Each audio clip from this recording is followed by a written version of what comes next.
It's time for your fan weather forecast brought to you by Habish, and Rotier. It's going to be a wet one today. Rain expected all day into the early evening with a high of 72 degrees. It's currently 63 degrees here in Milwaukee.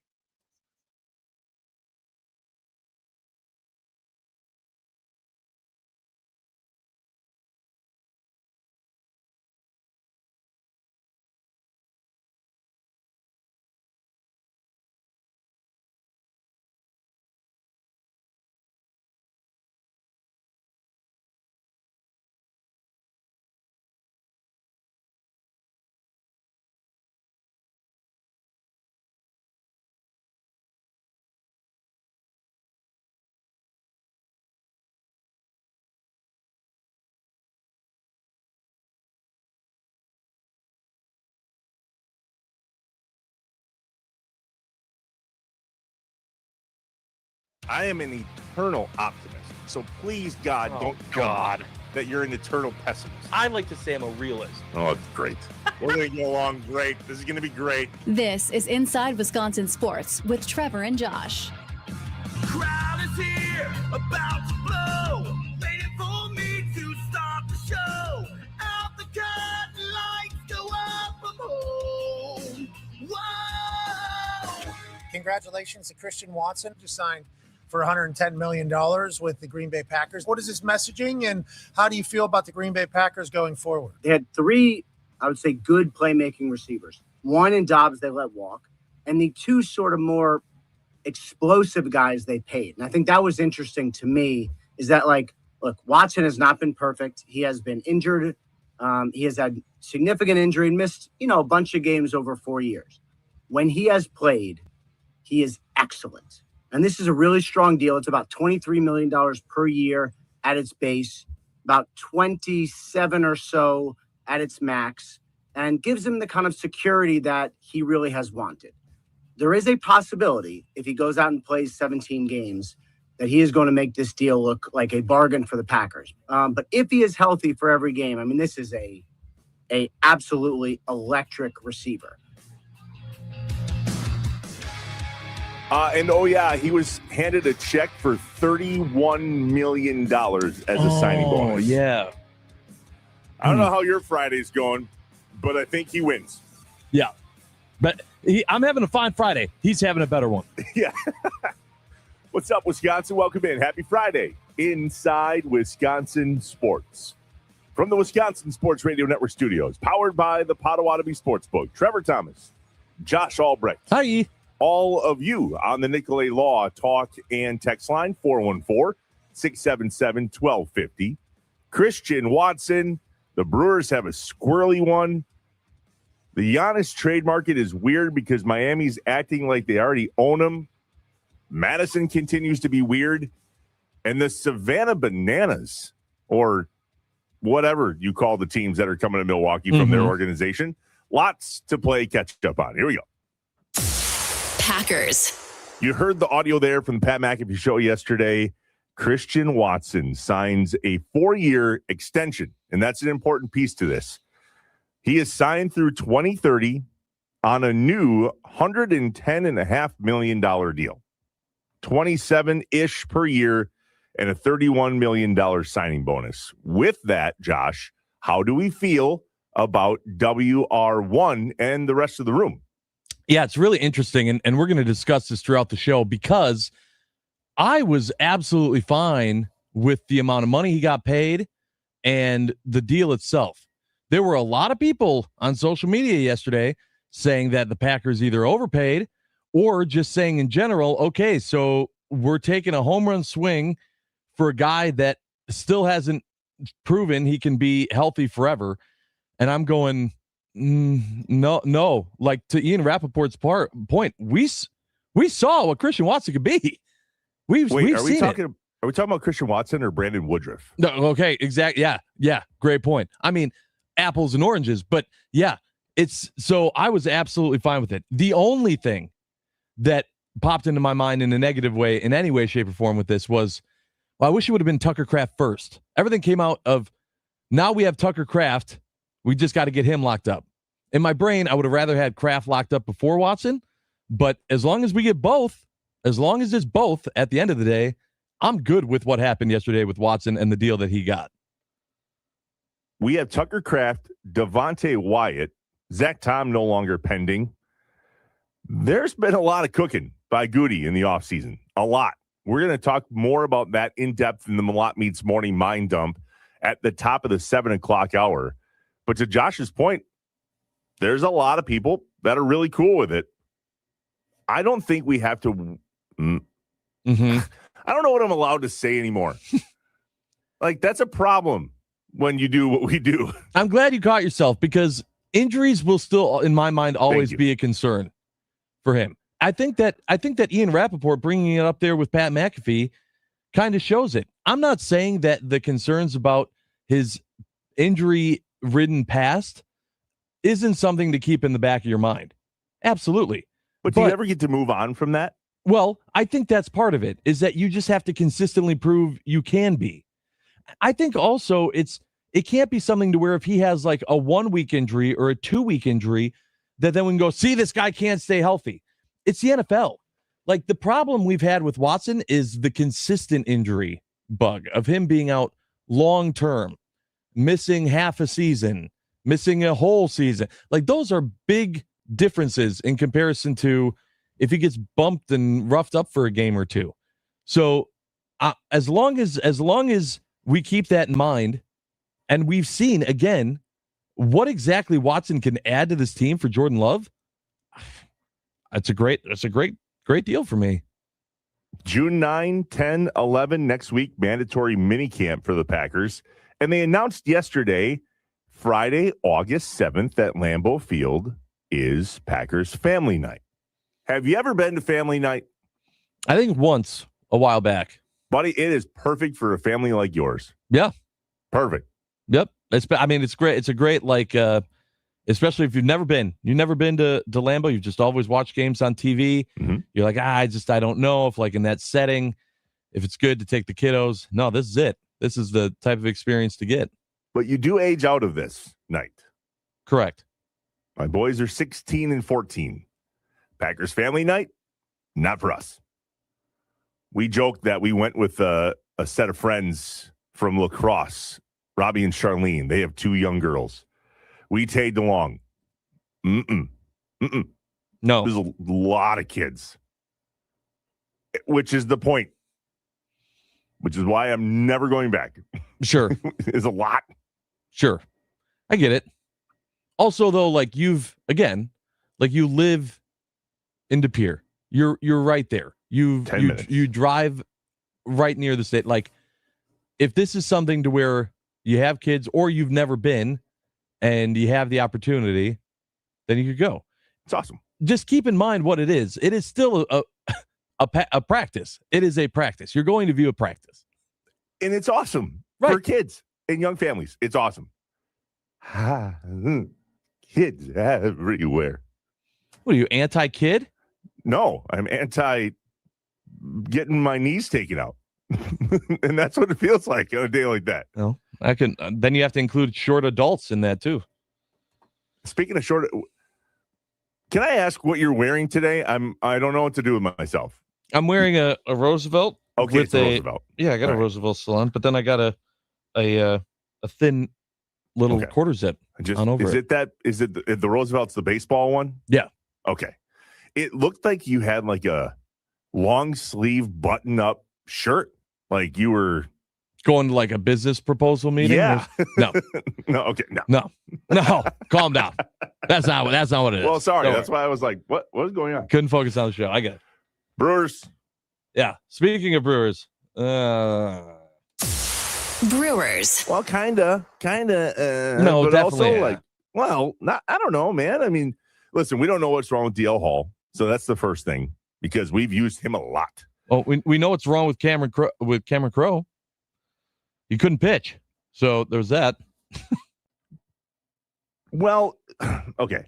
Do we just jump in right now? Do we need bats or pitchers? Because this is ultimately yesterday's game was the full picture.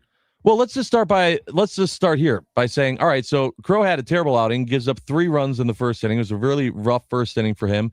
They get 1 run back in the bottom, but then he can't get out of it in what was it, the second inning or third inning, and it ends up becoming a 6-1 ball game. And the Brewers were trying to play catch up ever since. Then, they got Woodford in there. He gives up a grand slam in the 7th, I think. But that was the problem right there. Sure, that was the problem at that point.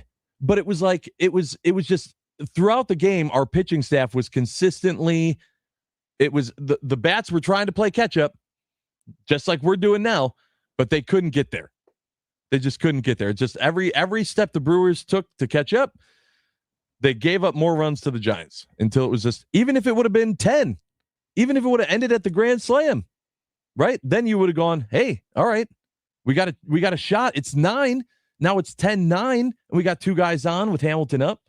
It just ended up being 12-9, and then Hamilton coming so close after all that to still maybe tying the game and just 10 feet short. 12-9 yesterday, Giants over the Brewers.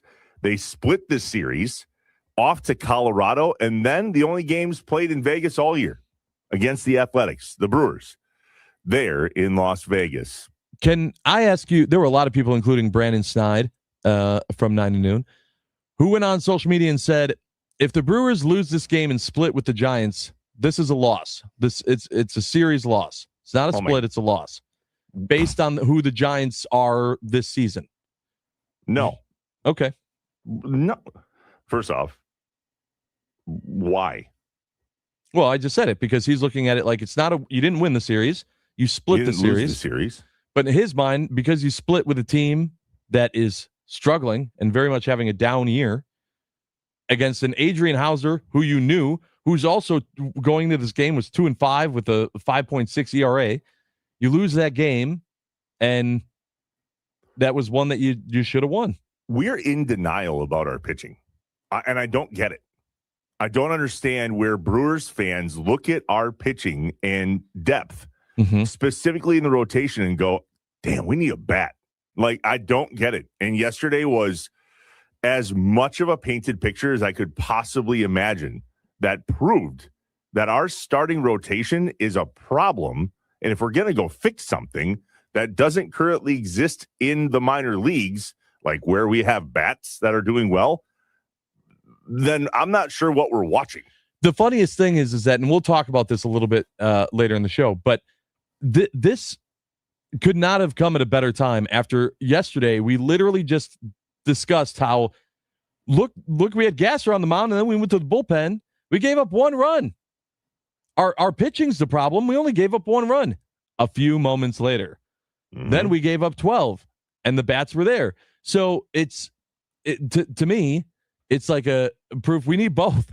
In a 48-hour period, the Brewers proved they could pitch a 1-run game and still get shut out, and they could completely get blown out by 12 runs and come back and keep it close. I mean, what part of complete yesterday's polar opposites? Legit question, Josh. We had 9 runs on 11 hits yesterday. We gave up 12. Yeah. What part of yesterday's game says we need bats? That's what I'm saying. Yesterday's game, no. The game before, yes.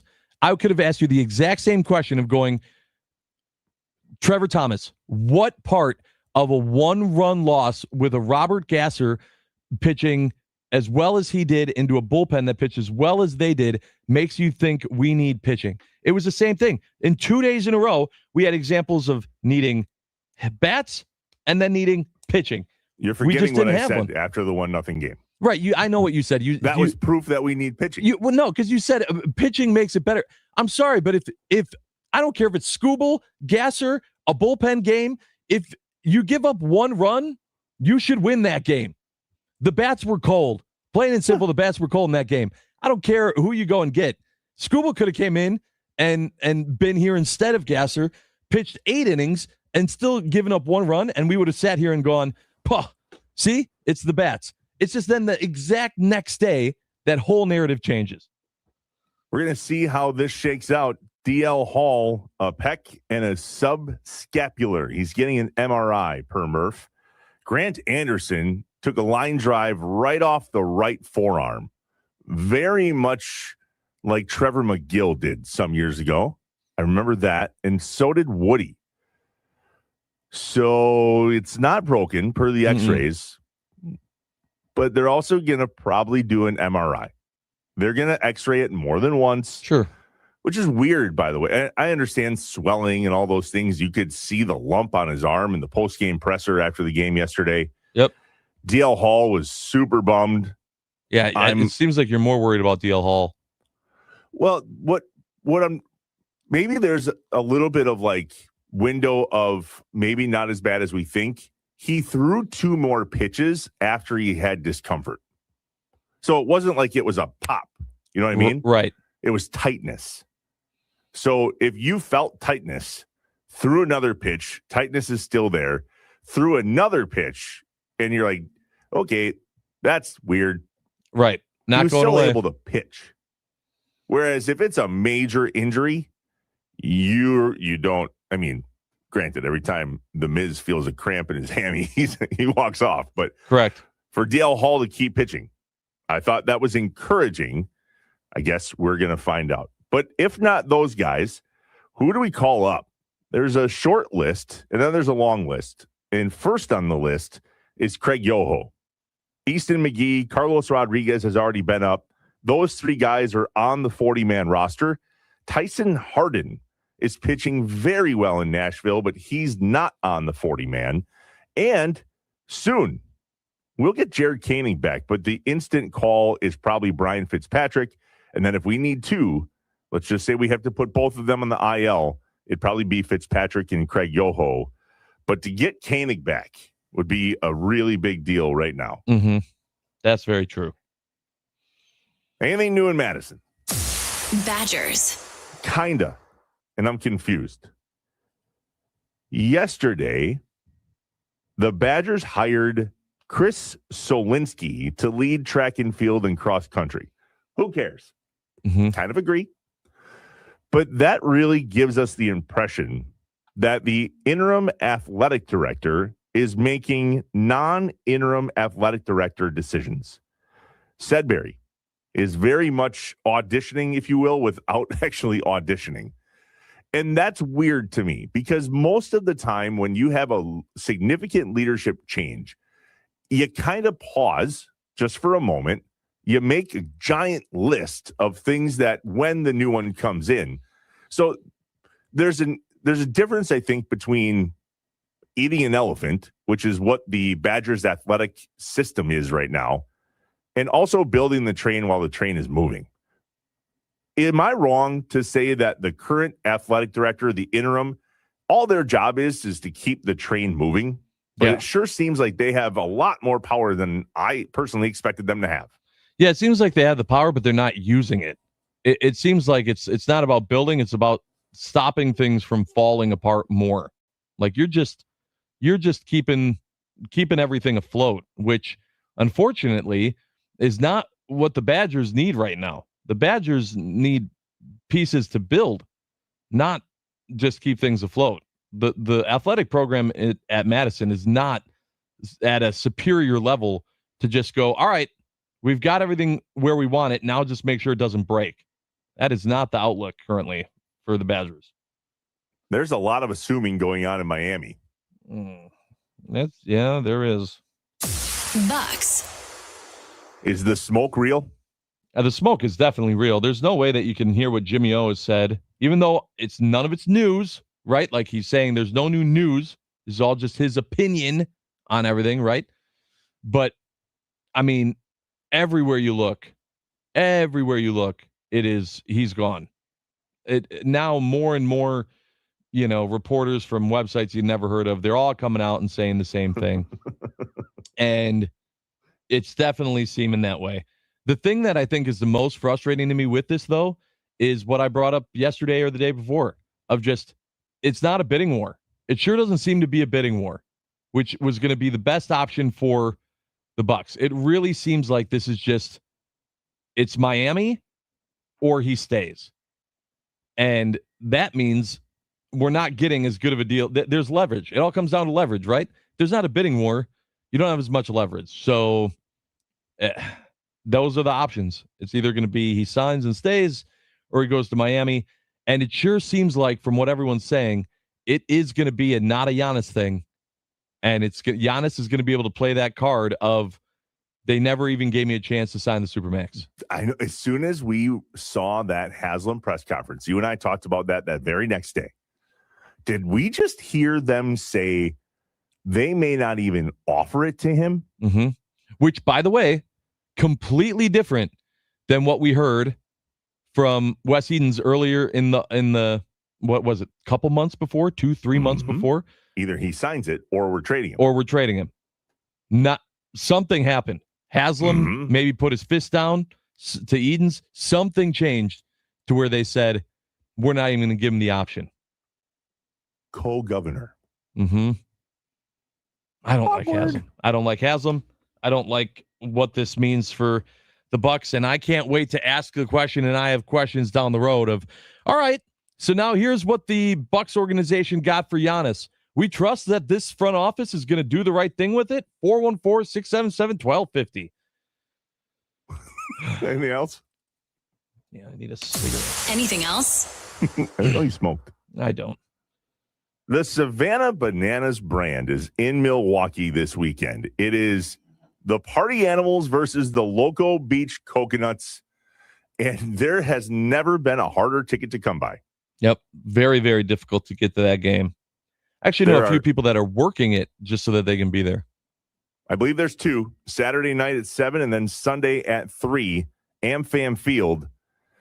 Lots of tickets for sale, and yet the seating is weird. I just looked on one of the secondary markets. You can get tickets, but it's like 1 or 3 or 1 through 3 or 5. And there's a weird, like, you might get a ticket between sections 124 and 131, and it's got this GA thing attached to it. Very confusing. Not like a Brewer game. No. And yet somehow completely sold out. My question to you, Josh, in each of these games, typically, from what I understand, from some of the highlights we see online, they bring out some sort of nostalgic person that takes an at-bat. 414-677-1250, the Nicolay Law Talk and Text line. That is a question that I have that maybe we'll carry into I Have Questions, along with trying to figure out what the Brewers pitching situation looks like. But who's it going to be?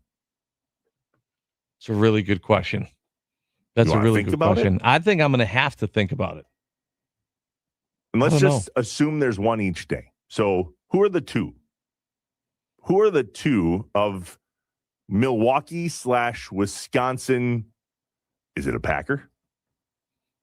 Who are the two that you would pick? All right. 414-677-1250, the Nicolay Law Talk and Text line.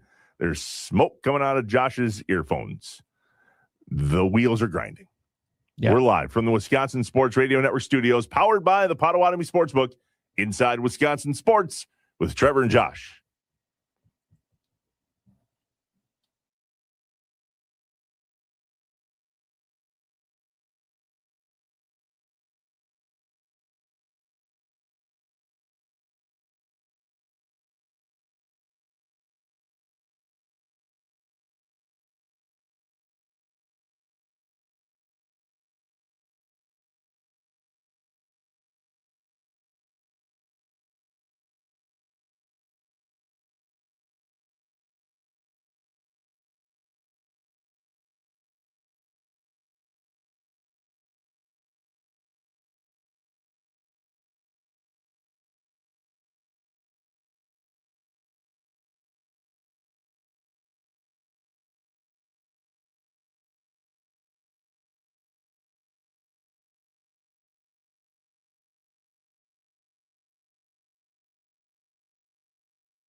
When things just don't add up, Trevor and Josh ask the hard questions or just point out how messed up stuff is. I only have one question. Can you fly this plane and land it? Surely you can't be serious. Do you view this season as a failure? You asked me the same question last year. What's the most important question the Badgers have to answer Saturday? This is a great question.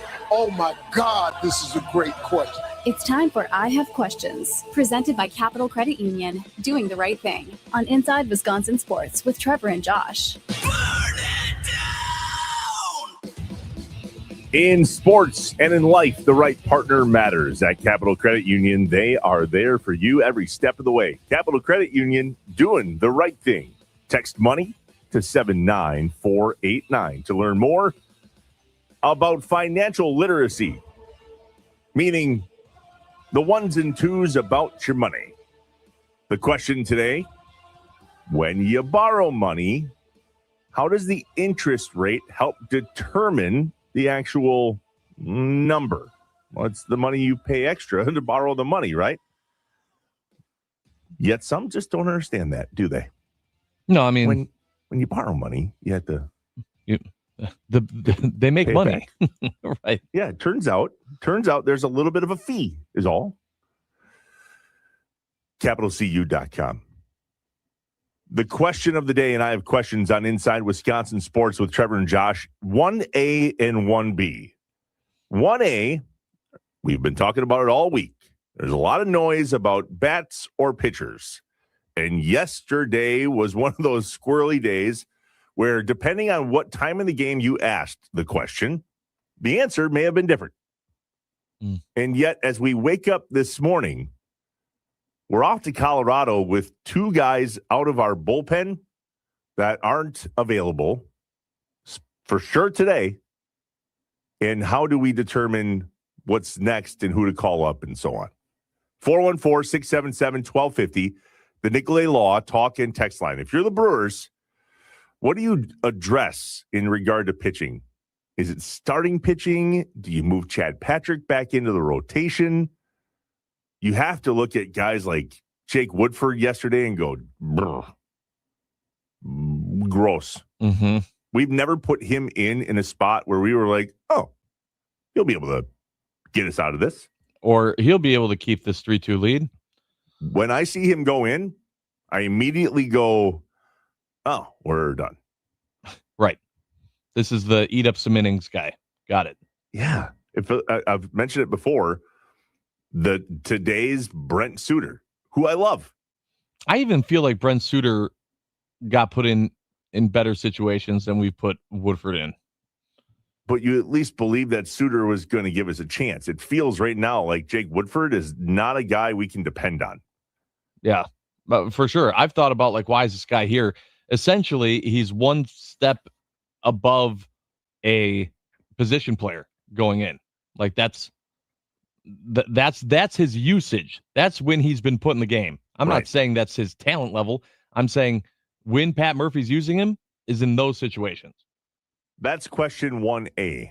1B, the Savannah Bananas organization is in Milwaukee this weekend, and they typically bring out a name, a person to take an at-bat that we all know and love. 414-677-1250, the Nicolay Law talk and text line. Let's just hypothetically say they bring out one person on Saturday and a different person on Sunday. You had the break, Josh. Who do you think it's going to be? So I love the idea of Robin totally. Yount being one of them. I can't imagine, like, if they don't, it's because he said no.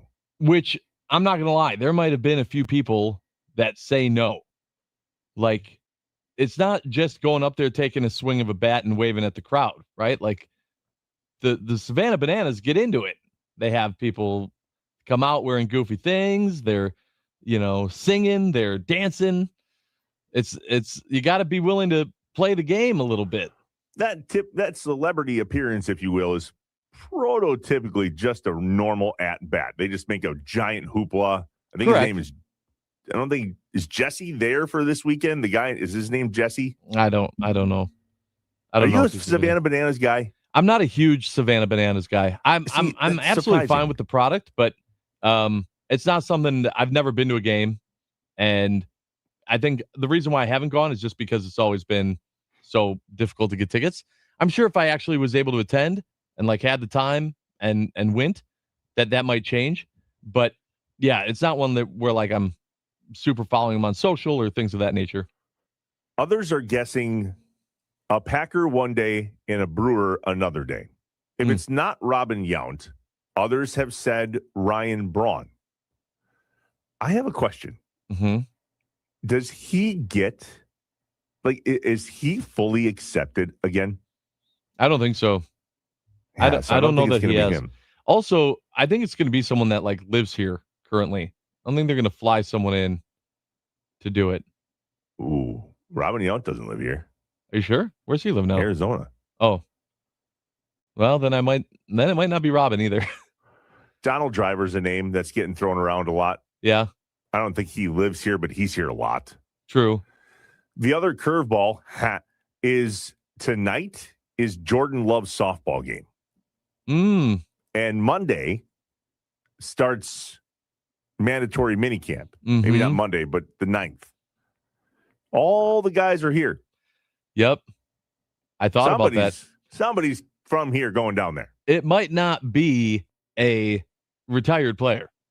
There's a chance that it could be someone that's currently on the roster. Which, if you were to pick, are you fine with that? I am not. I was just going to say, let's just say it's Jordan Love. To which I would go, no. Stay away. No. Right. Because this is an at-bat. They actually pitched to him. This isn't a, here you go. Right. This is not a lob.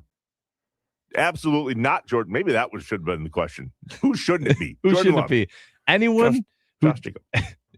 Okay. Well, I don't know that. Yeah, probably not Josh Jacobs. Just saying. At this point, probably not. We don't PR. Shouldn't probably be Tucker not. Kraft. I don't care how good you feel. No. Definitely not Michael Parsons. We know that. No. What about Christian Watson? No. Oh, okay.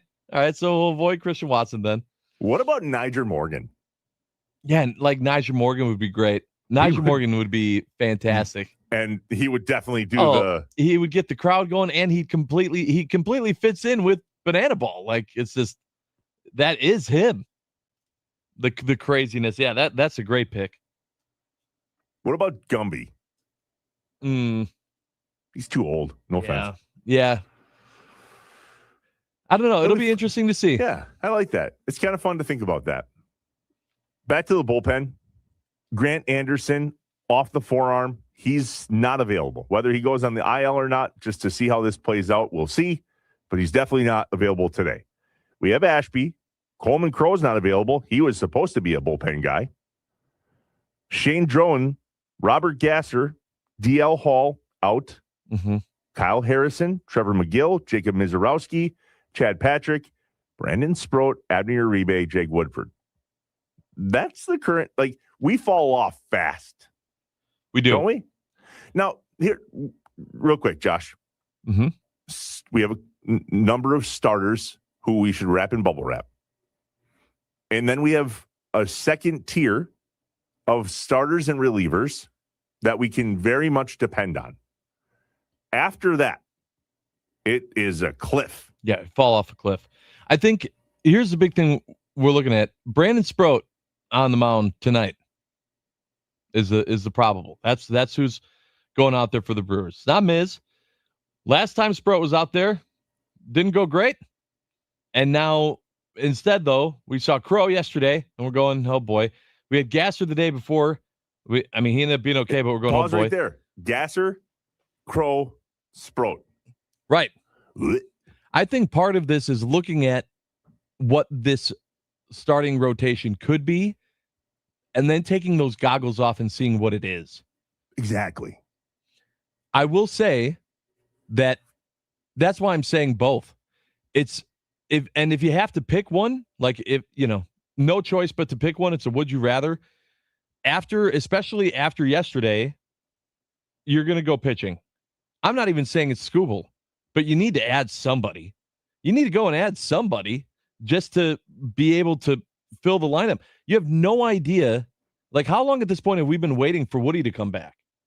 I mean, my doubt of Priester being able to pitch this year at all keeps increasing day after day. It does not seem like his getting on track is tracking. And now I'm worried about Henderson, who was doing fantastic. When is he coming back? So there are a lot of potential.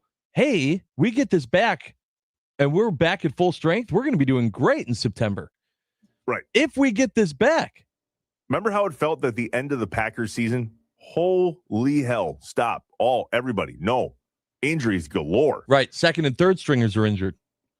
Boy, dude. Like, Brewers, hold my beer. I know. I don't like it.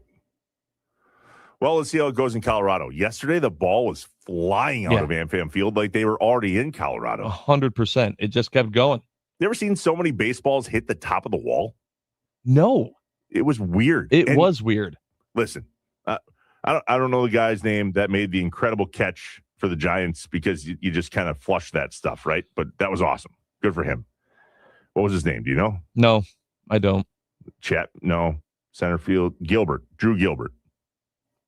Awesome. Robbed a home run. Jackson Chourio is not good at that. No, he struggled with it a little bit. Yeah. Like twice yesterday, and I think once the game before. It doesn't look athletic. Yeah. I mean, it's not like he's been terrible in the outfield. No, when there are opportunities for plays, he's currently not making them. Sure, for the web gems, the bring it back moments. Well, you know what? It would help if we didn't put our center fielder in that position as much. There's that. 414-677-1250, the Nicolay Law talk and text line. When we come back, the most electrifying sound of the day. We had one in there, and then we punted on that. But there's a new one, and it's hockey. Did you see my tweet? No, I didn't see your tweet. Tell me more about how the NBA Finals come close to what's going on in the Stanley Cup Final. Yeah, I have a point on this that I'm going to make after the most electrifying sound. We're live from the Wisconsin Sports Radio Network studios, powered by the Potawatomi Sportsbook, inside Wisconsin Sports with Trevor and Josh.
It's time for The most electrifying. Sound of the Day The most electrifying. on Inside Wisconsin Sports with Trevor and Josh. Brought to you by Best Electric. Learn more at bestelect.com.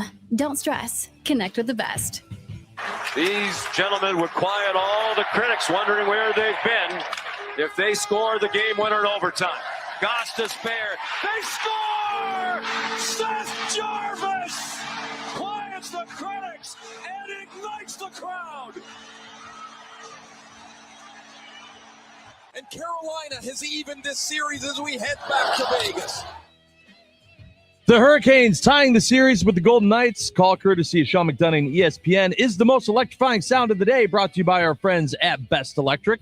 Remember, no job is too big or too small for Best Electric. Don't stress. Connect with the best. Call them today or visit bestelect.com. We had this whole debate, Trev. Whole debate. Which was going to be more exciting? NBA Finals or the Stanley Cup Final? Not the NHL Finals, of course. You know who would call it that. The Stanley Cup Final. Shut it. I was comparing NBA and NHL. Yeah, of course. But I do have to say that, especially after game one of the NBA Finals, I thought, all right, hey, you're keeping it neck and neck. It's tied. Here's the difference. The NBA Finals, at least in the first game, they couldn't finish. The excitement couldn't finish. Both games of the Stanley Cup Finals so far, overtime, have been down to the wire, excitement, to where you got to make sure you see how that ends. And in that NBA Finals game, they won by 10. And it was like, all right, yep, this is over. That's the difference. That was my tweet. Tell me more about how the NBA Finals come remotely close to as good as the Stanley Cup Final. I'll wait. You got to have it come down. I thought about that. Even if you go back to the Western Conference Final, Game 7. Remember, we said it's Game 7. You got to watch it. But it didn't come down to the wire. Right. It didn't come down to the last. It was over with a couple minutes to go, and then you go, okay. That part. We were talking sucks. about this at softball last night. Me and a couple buddies who listened and said, "Trev, I'm with you on the NBA." The problem in the comparison is the NBA product during the regular season and the NBA product specifically in the Eastern and Western Conference Finals and the NBA Finals are two completely different products. Whereas hockey feels fairly consistent. And yesterday was a great example of how nuts hockey gets quick. Can I ask you a question? Yeah. If this is I don't disagree with anything you're saying. I want to go on record by saying that. However, immediately, capital H, however, why then? I'm not including that. Why can't we keep that energy and love for hockey in the regular season? Even the playoffs. Why is it just the Stanley Cup Final? To me, the NHL essentially is the same as the Daytona 500. It's the this is your Super Bowl. I'm watching this one time. What is it about that energy that we just can't, as generic general sports fans, we can't grasp with hockey? I think it's because of the cup. It's the cup. It's for the cup. And the cup is different. But you just explained all these reasons that you talked about with your buddies of why hockey's different. Why is it, though, we're only feeling that way when it's about the cup? Why isn't hockey different when it's the middle of the season? It's not. The game is itself. You ever been to I think we've talked about this before, but forgive me, where? It was in Minnesota. I went to a Wild game. Same. Was that atmosphere, and it was a regular season game? Yep, it was against the Blackhawks. Same. Was that atmosphere not something that stuck with you? It was incredible. I went like, that's it. I love watching the Milwaukee Admirals. I love what they do. Completely different environment at an NHL game. But I would compare a professional hockey game at the NHL level to anything else I've experienced in sports. Then why don't you go to more? Then why aren't you following it? Like, this is my point. Like, I don't get it. I don't like. Well, we don't. So Amanda and I actually talked about this. We love Las Vegas. It's a problem. It's becoming a problem. I mean, a lot of people share that similar problem, so no worries. And Amanda said to me, and I quote, "I think I think the Golden Knights are our team. We literally, my wife said to me, we need a team. I was like, Vegas. Why Vegas? Because Vegas. Because not Chicago. Oh. And it's not that I don't want Minnesota, but that's too easy. I mean, it helps that the Knights aren't bad either. There's that. But it's also an easy spot to get to. There's a direct flight from Appleton on Allegiant. The airports here in Northeast Wisconsin are, you just walk in. Hey, how are you? Good to see you. 20 minutes on the plane. So maybe the Golden Knights. But I think it's because we don't have a team. But then when there's only 2 teams left and it's the Cup, it's just different. It's hard to explain.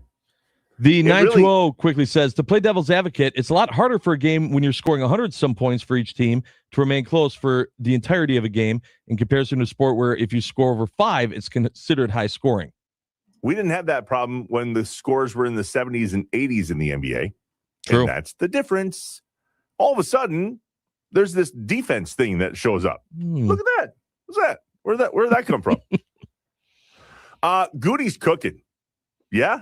414-677-1250, the Nicolay Law talking text line. Let's analyze the offseason for the Green Bay Packers with Christian Watson signing. Plus, it's a Top 5 Friday. All of that and more when we come back on Inside Wisconsin Sports with Trevor and Josh. Stay here.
I am an eternal optimist. So please, God, don't tell me that you're an eternal pessimist. I like to say I'm a realist. Oh, great.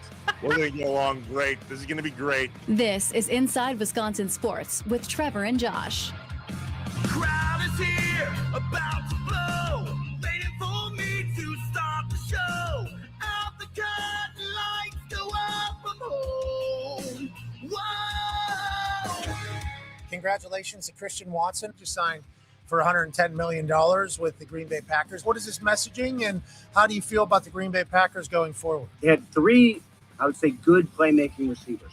One in Dobbs they let walk, and the two sort of more explosive guys they paid. And I think that was interesting to me, is that, like, look, Watson has not been perfect. He has been injured.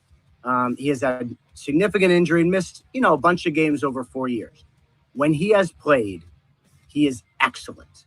And this is a really strong deal. It's about $23 million per year at its base, about 27 or so at its max, and gives him the kind of security that he really has wanted. There is a possibility, if he goes out and plays 17 games, that he is going to make this deal look like a bargain for the Packers. But if he is healthy for every game, I mean, this is a absolutely electric receiver.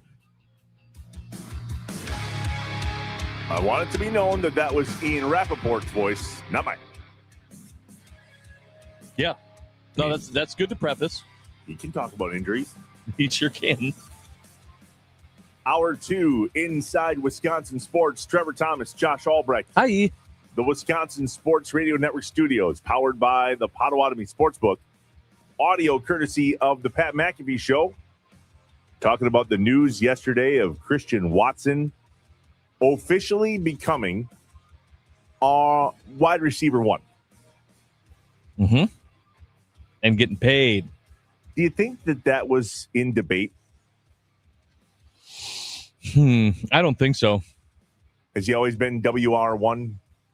I mean, yeah. After Romeo Dobbs left, I guess? Especially after Dobbs left. I think it was probably, you had more of a discussion, more of a debate before Dobbs left. So Goody appears to be cooking, which is relevant for the Malott Meats Morning Mind Dump.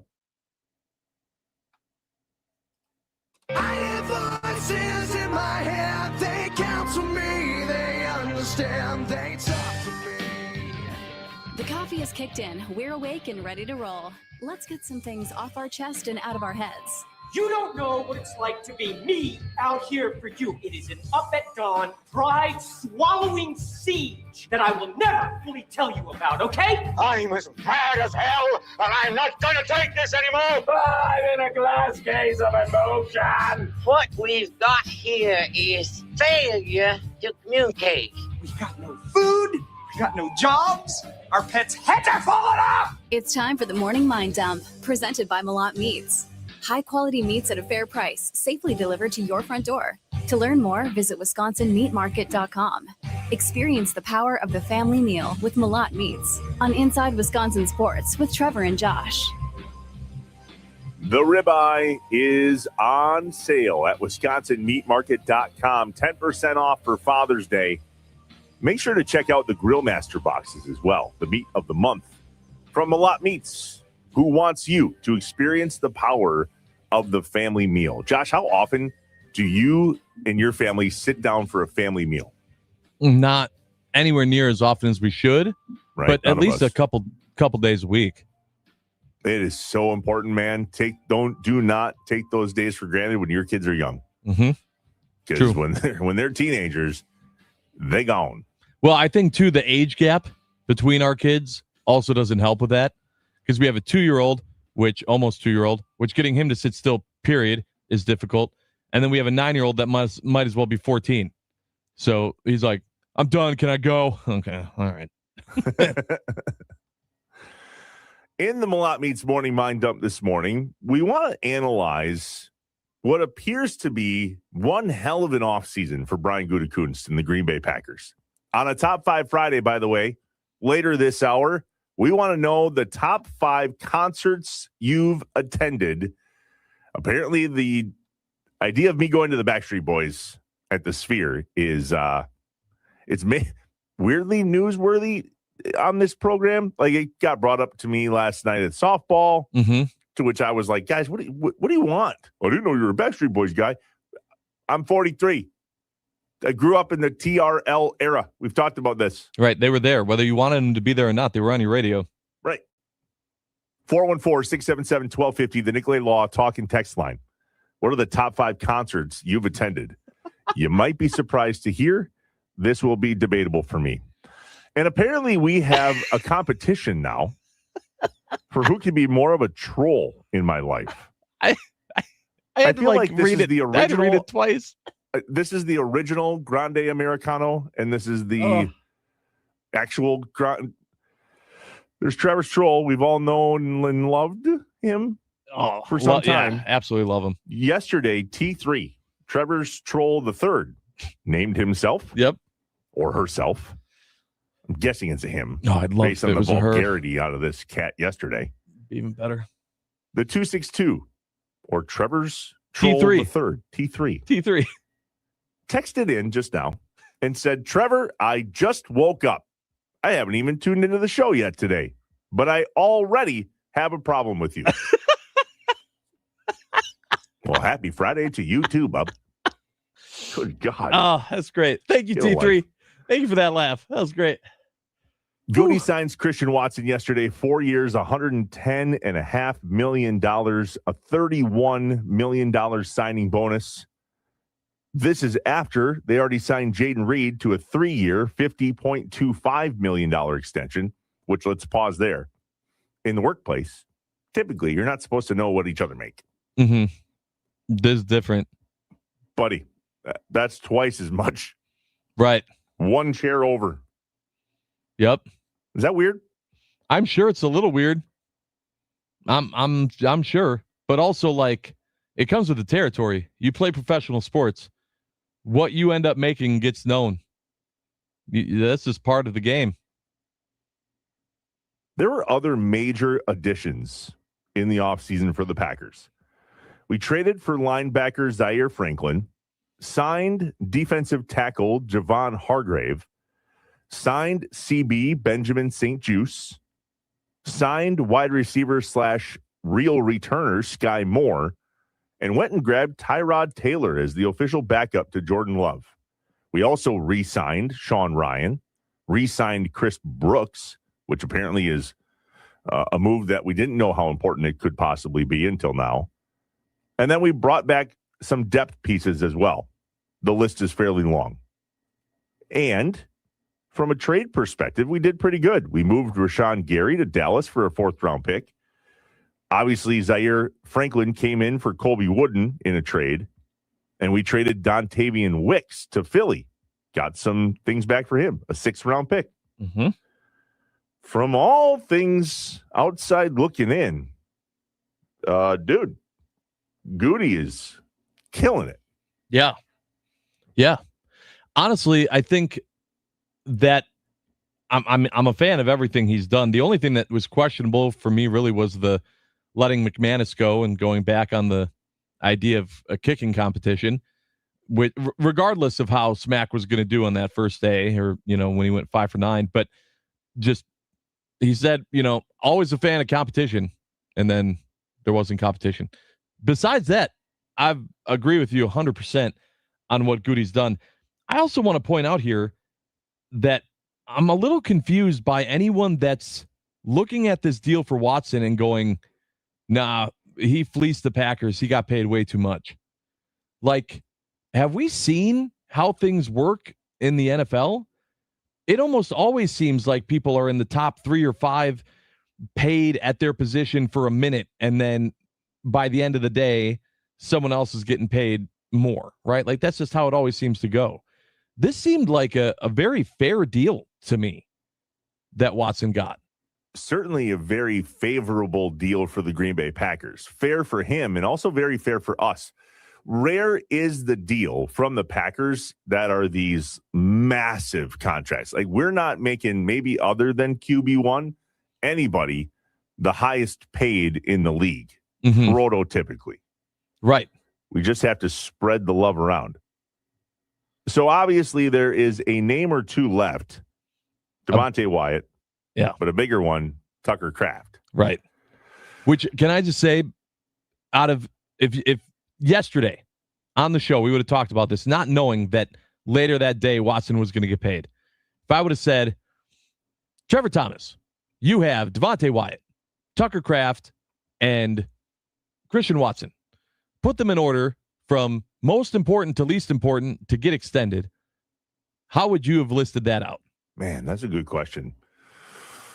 Because let's look at those three and the injuries they had and the impact on the team those injuries had. Mm-hmm. Losing Devontae Wyatt to injury last year was significant for the Green Bay Packers. Huge. Because we had just shipped Kenny Clark off to Dallas and put all of our eggs in the Devontae Wyatt basket. And Wyatt also was an impact player. He was doing his thing. So Tucker how do you rank Kraft. him? Hold on, I'm processing. Okay. Tucker Kraft, ACL, major breakout year. But Musgrave can also catch the ball. But it's Tucker Kraft's ability to move with said ball after said catch that made him something completely more dangerous than Musgrave. And his injury really hurt. Was it last year that Jaden Reed got hurt early in the season? Mm-hmm. Collarbone. Then Christian Watson kind of had to step up, and he did. But he also has had a bit of a trend. So we got three guys that are all very valuable, but also all three coming off of real injuries, whether it was this past year or years prior. Man. All right. This might surprise you. I think this is really going to surprise you. In order of importance to the team,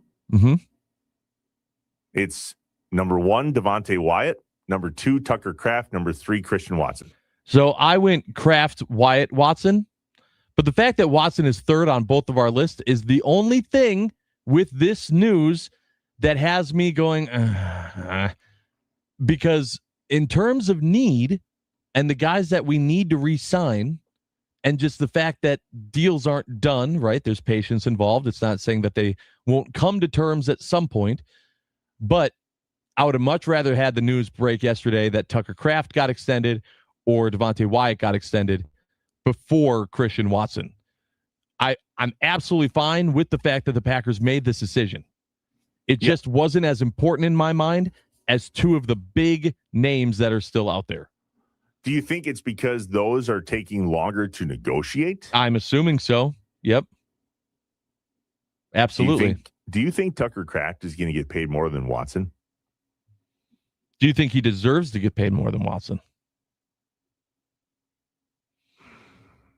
Bad for radio.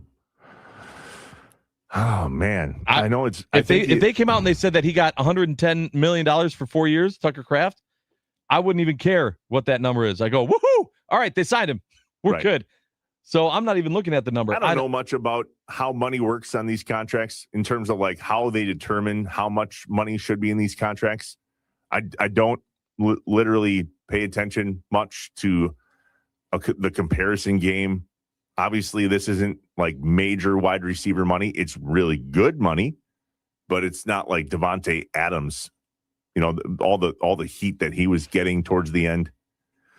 So according to AI Overview, George Kittle, the highest paid NFL tight end, $19.1 million a year.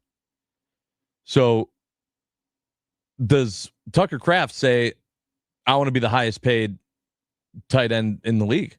Maybe so, but I don't think it comes close then to the 27 million that which Christian Watson's getting. That might just come down to position at that point. Right. But still, I'm absolutely fine. I think Tucker Kraft deserves that. I think he deserves, I think he's that big of a piece of this team to where you make him the highest paid if that's what it takes. Do you remember the impact that Tucker Kraft had on the team 2 years ago? Yeah, me neither. So you're saying there wasn't any? No, or that it just wasn't as memorable? Correct. So in a year now where we're talking about a major contract extension for Tucker Kraft, it came off of two crazy things in regard to contract conversation. 1, breakout year. 2, major injury. What a weird spot. The 920 chiming in here on the Nicolay Law Fan Talking text line and saying, Trevor, Josh, you're both wrong. It should go Watson, Kraft, Wyatt. Why? And that's my thing. What is it with Christian Watson if that's the case? Which, hey, 920, if that's the way you feel, then you must be having a hell of a Friday. You must be super pumped that Watson just got paid. Mm-hmm. I'm very mediocre Friday based on Watson getting paid first out of those 3. But tell me why. Tell me why. Sorry. Oh, God. Please. Thinking ahead to next segment. What are the top 5 concerts you've been to? What are the top 5 concerts you've attended? It's a Top 5 Friday on Inside Wisconsin Sports with Trevor and Josh here on the Wisconsin Sports Radio Network. Kraft will get close to Jaden Reed money, says the 262. Jaden Reed money is a 3-year, $50.25 million deal with a $20 million guarantee in his contract through 2029. Christian Watson got handed a check yesterday for $31 million. Yeah. I don't know how your weekend is planned. I mean, if I got handed a check for $31 million, I wouldn't be here. And I might not even have the decency to tell you that I won't be here. I got a buddy, Chad, who says, I'm not telling you if I win the lottery, but there will be signs. Right, of course. $31 million in my pocket. Go ahead and say it now. 2-bit drunk. Yeah, yeah. Joe will be like, hey, I won't be here on Monday or Tuesday or Wednesday. Is now when I should preface I'm off on Monday, by the way. I will not be here on Monday. I'm in a charity golf outing. Oh, this coming Monday? Yeah. Oh, it's perfect. Charity golf outing. Is it because you won 31? Because you got $31 million? I wish. Yeah, right. I like that you said, and I may not have the decency to tell you, buddy. I don't have it even anywhere near me. Yeah. New phone. Soul. Who dis? Yeah. Oh. All right, let's get out of this and get to the Top 5 Friday. What are the top 5 concerts you've attended? Can I ask a question quick before we go to break on this? Am I allowed to have the same artist twice? I'm going to say no. Just include the multiple concerts in the band. It's the people. It is not the concert. Right, because I don't want to get your list of saying Garth Brooks in 2012, Garth Brooks in 2014, Garth Brooks in 2018, Garth Brooks. Like, okay, get it. You went to a lot of Garth Brooks concerts. So just say, like, when I saw this band, I saw them once in this year, and then I saw them again in this year. You know how ridiculous what you just said was? What? That's exactly what my top 3 would have been. Okay, I'm so glad you asked that question. That's why And is that a trifecta or no? No, it sure isn't. We're live from the Wisconsin Sports Radio Network studios, powered by the Potawatomi Sportsbook, inside Wisconsin Sports with Trevor and Josh on a Top 5 Friday. Banger.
I don't want to talk. Nailed it. Inside Wisconsin Sports with Trevor and Josh on the Top 5 Friday. We've talked about it for some time. My wife and I and our dear friend Mary are headed to Las Vegas in about a month. June, July. Oh, now it's 2 months. Bummer. We're going back to see the Backstreet Boys at the Sphere. Saw them once. One of the greatest concerts, if not the greatest concert I've ever been to. This list that we're about to do gives me, my tummy hurts. It's so hard for me to put this into a top 5 list. The top 5 concerts you've attended. Now, pause. There's a bit of a prerequisite here. I've seen Garth Brooks 3 times, and I'm about to see him a 4th time in 2 weeks. Okay. I asked Josh, is it the concert or the person/band? And the answer is the person/band. So you can mention to us how many times you've seen them and where, but don't, to Josh's point, go Garth. Right. Or Backstreet, or you get the memo. I can't go first because I'm still struggle bussing with number 5. Oh, wow. Okay. It's not, it's hard. Go. All right. First, I have some honorable mentions for me. All 3 of these were at Summerfest. They were all at the amphitheater. I have the Foo Fighters. When they were there, Foo Fighters played a show there. It was like right after the renovations were done to the amphitheater. That was a great show. Man, pause on that one for a moment. We had Foo Fighters tickets here. Yeah. At the Rish Center in Green Bay, and I think it got canceled because of COVID. Like, we were that close. I've never seen them. Yep. I mean, it was an incredible show. Also, honorable mention, Blink-182, just because I love Blink, and they also played the amphitheater and put on a hell of a show. Seen them twice there, actually. And my last honorable mention is the Backstreet Boys. When they were at Summerfest. I'm just like you, grew up during that time, and just hearing all the songs that you grew up with, and it just was a party. Julie and I went. We had a blast. Everyone was having fun. It was great. All right, those are the honorable mentions. Here are my 5. Number 5 on the list of top 5 concerts I've attended is The Lonely Island at Summerfest. Huh? I'm going to start. If you're not familiar with The Lonely Island, they are the sketch comedy group that are from Saturday Night Live. Andy Samberg is part of it. I'm on a Boat, did with T-Pain, is like kind of one of the biggest ones. He's also done like Captain Jack Sparrow with Michael Bolton. They did 2 shows, 2 or 3 concerts total, and one just happened to be at Summerfest, and it was absolutely incredible.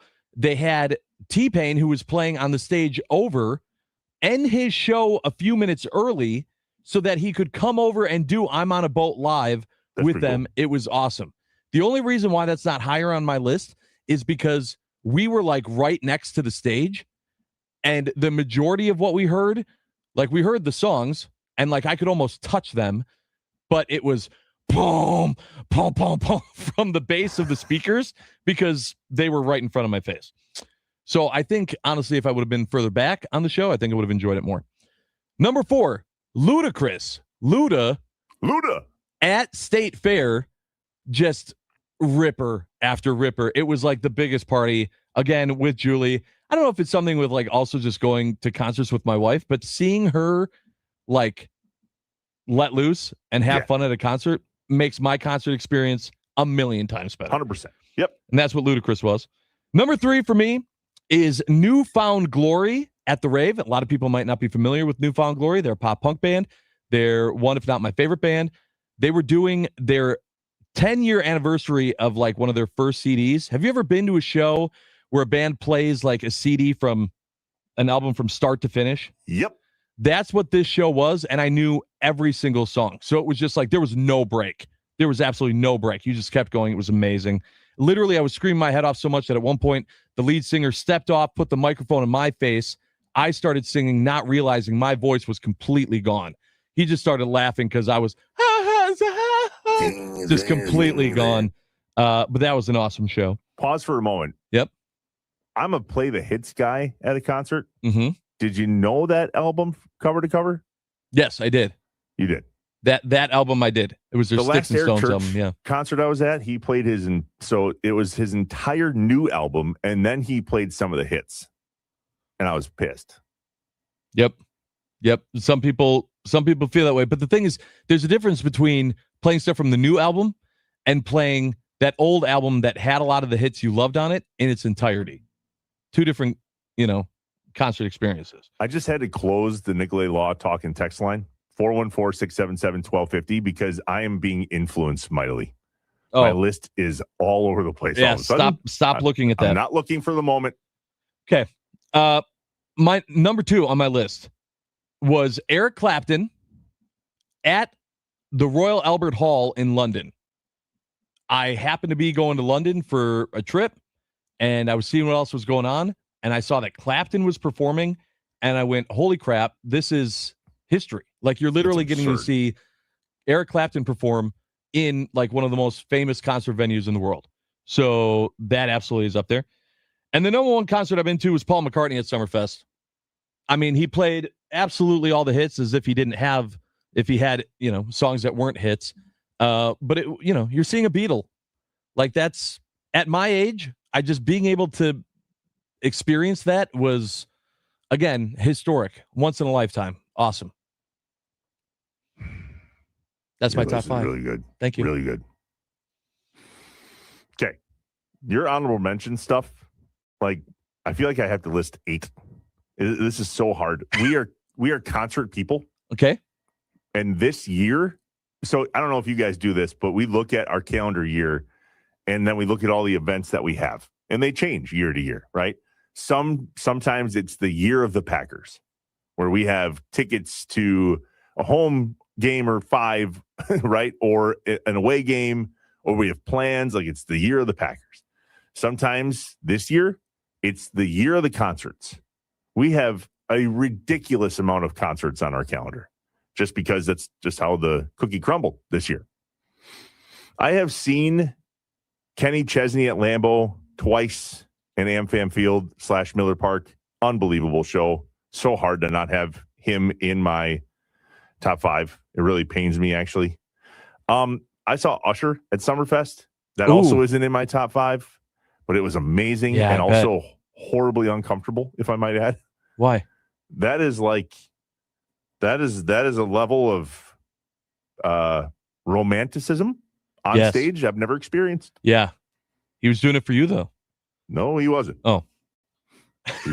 Nope. I can confirm. Usher, baby. Not for me. I've seen Brad Paisley a bunch of times. I love his concerts, including at Summerfest. I'm a big Christian music guy, and so I've gone to a lot of Christian music concerts that I just love for all sorts of different reasons. And then, have you seen Phil Vassar in concert? Do you know who Phil Vassar is? I have seen Phil Vassar at Summerfest. Yep. Every single time I've seen him, it is an unbelievable show. And that is a name that is not like a big headliner concert, but just puts on an incredible concert every time. And I think I've seen him, and I'm not kidding, it's embarrassing, a little over 20 times, for sure. With that, here are my top 5.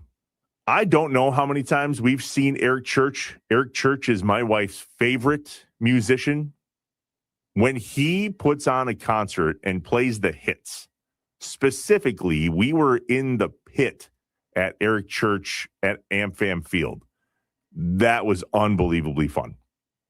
Really, really fun. I believe I've told the story about the vertically challenged person that stood behind me and was quite upset that I was as tall as I am. That was the day it happened. Got it. Number 4, Green Day. Yep. I saw Green Day at the Resch a long time ago, and then they just came back around to AmFam Field within the last 2 years. Yeah, I saw them, I think it was at the Bradley Center for like when their American Idiot tour. Sure. Smashing Pumpkins, I think, opened for them. Okay. This last time. It's so good. Yep. So good. Number 3, U2. So U2 is my wife's favorite band. Eric Church, favorite solo person. U2, favorite band. I am not a U2 guy. I know their hits, but I do not know anything close to their deep cuts. We saw them at the United Center in Chicago, and then they opened the Sphere in Vegas, and we went and saw them there because hashtag wife's favorite band. That was an Amanda concert, which leads me to number 2, the Backstreet Boys. I have seen the Backstreet Boys twice, and the Backstreet Boys was my first concert ever. Nice. Ever. At the Bradley Center, 2001 or 2. Okay. Also the loudest concert I've ever been at. My God, was that screaming at a tone unreal. Oh, yeah. That is also about to be number 3, which is the catalyst for this conversation. And that's a Trevor concert. Got it. Number 1, Garth Brooks. And that's why I asked. I never thought Garth Brooks would be beaten. We went and saw him in Chicago at that Coliseum type venue over by O'Hare. It's not the Alliant Energy Center. That's in Madison. I don't remember the name of it. Then we saw him twice at the Bradley Center. This is all after he came back on tour. But Josh, that first concert we went to was his first concert back on tour. Like the first one. Yeah. 20 years he took off or something like that. Yep. He was playing Unanswered Prayers. Know the song? I'm not familiar.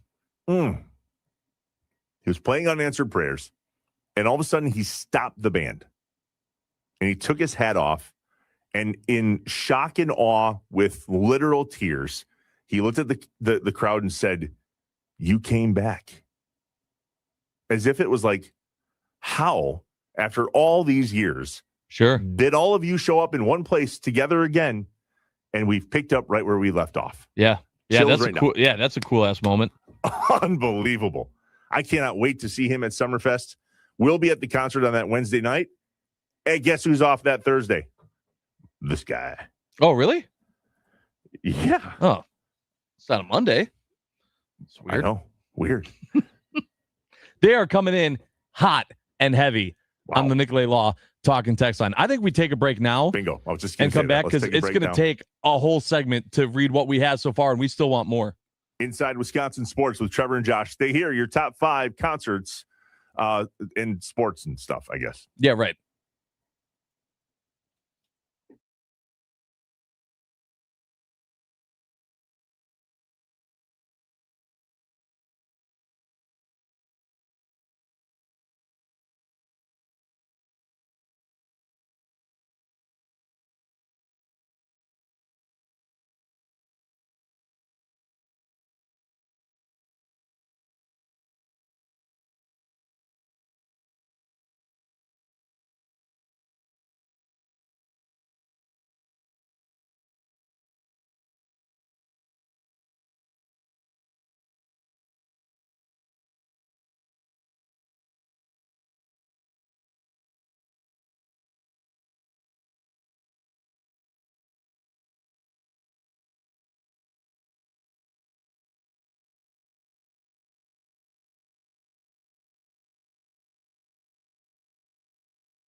The Queen of Spice is heating up breakfast at Wendy's with new items like their jalapeno sausage, egg and cheese biscuit, jalapeno bacon, egg and cheese biscuit, and a spicy side twist of jalapeno bacon seasoned potatoes. It's available for a limited time, so get a bite while you can and spice up your morning at Wendy's. Inside Wisconsin Sports with Trevor and Josh on a Top 5 Friday. I do a sports hit on the country station up here. Yep. And I talked about this, the top 5 concerts you've attended. And the morning show host goes, oh, at least it's good to know you don't talk about sports on your show either. Oh, wow. Yeah. We do. I did. Hey, boss, I know. Stick to sports. No, we're talking music. It's okay. And so are all of you. Flooded the Nicolay Law fan talking text line. We're going to do our best here. Yeah, do our best. Okay. The 920 is what we think is the first one that came in. Number 5, Carrie Underwood. Number 4, Hootie. Awesome. Number 3, Florida Georgia Line. Number 2, Jason Aldean and Luke Bryan together before they were big. And number 1, Alan Jackson. I've seen him. So good. There you go. 608. Big fan of the country music. Number 5, Pretty Lights. Number 4, Luke Combs. Number 3, Jason Aldean. Number 2, Luke Bryan. And number 1, Garth Brooks. 920. Number 1, Neil Young. 2, Billy Strings. 3, Bruce Springsteen. 4, Tom Petty. 5, Jackson Brown. Who's that? Who do you know? No.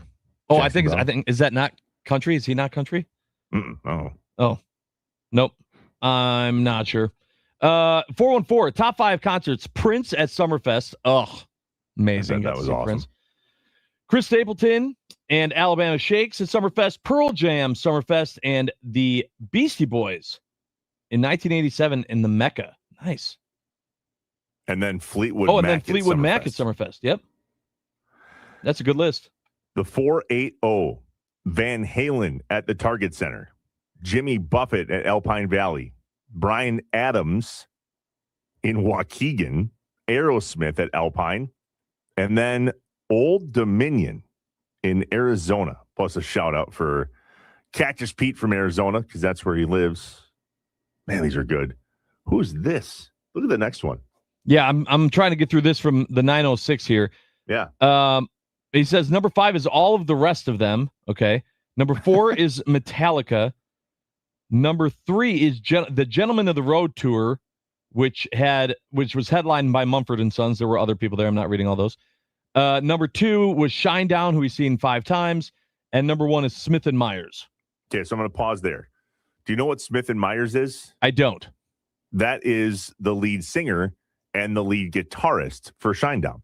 Oh, interesting. Okay. Big Shinedown fan from the 906. Also said if comedy counts, put George Carlin at number 1. I appreciate you. George Carlin was my favorite comedian. Shout out. But it doesn't count. But doesn't count today. Top 5 concerts from the 920 on a Top 5 Friday on Inside Wisconsin Sports. Number 5, Toby Keith. Man, he was good. 4, Kenny Chesney / Eric Church at Miller Park in 2013. I think I was there. Probably drank too much. Number 3, No Doubt at Summerfest. Number 2, now that's impressive. Naughty by Nature. Nice. And number 1, the Family Values Tour in Minneapolis in 98. That's Armand in Oconomowoc. Very good.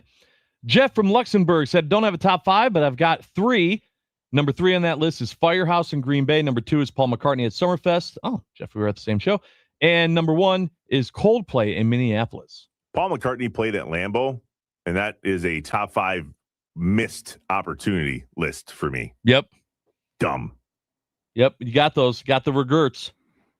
There's some that we're accidentally skimming over here because they're not a top 5 list, and frankly, we don't have time. So good on you if you sent us a text that actually had 5 and you numbered them because those stick out. Yep. The 608. Here we go.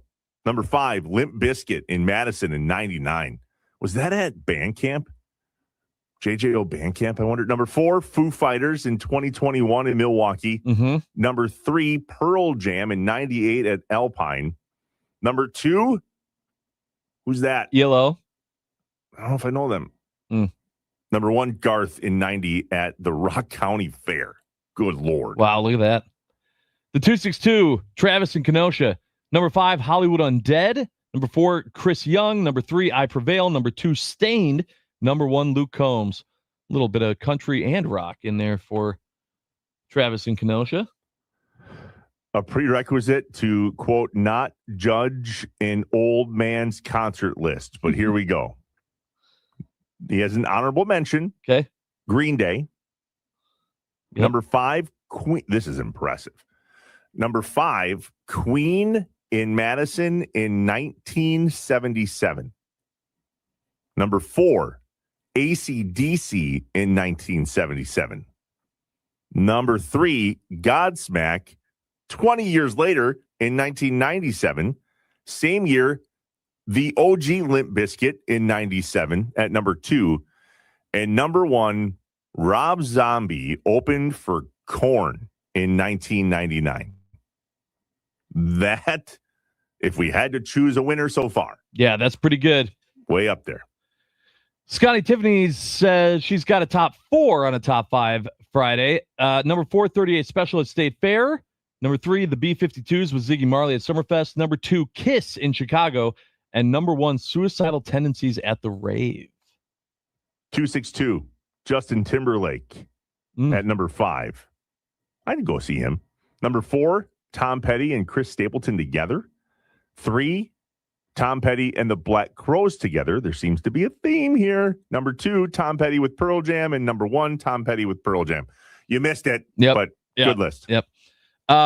Schlitz Hat Patrick saying Fish, Dropkick Murphys, Dread Zeppelin, Foo Fighters, John Mellencamp. I'm all over the place.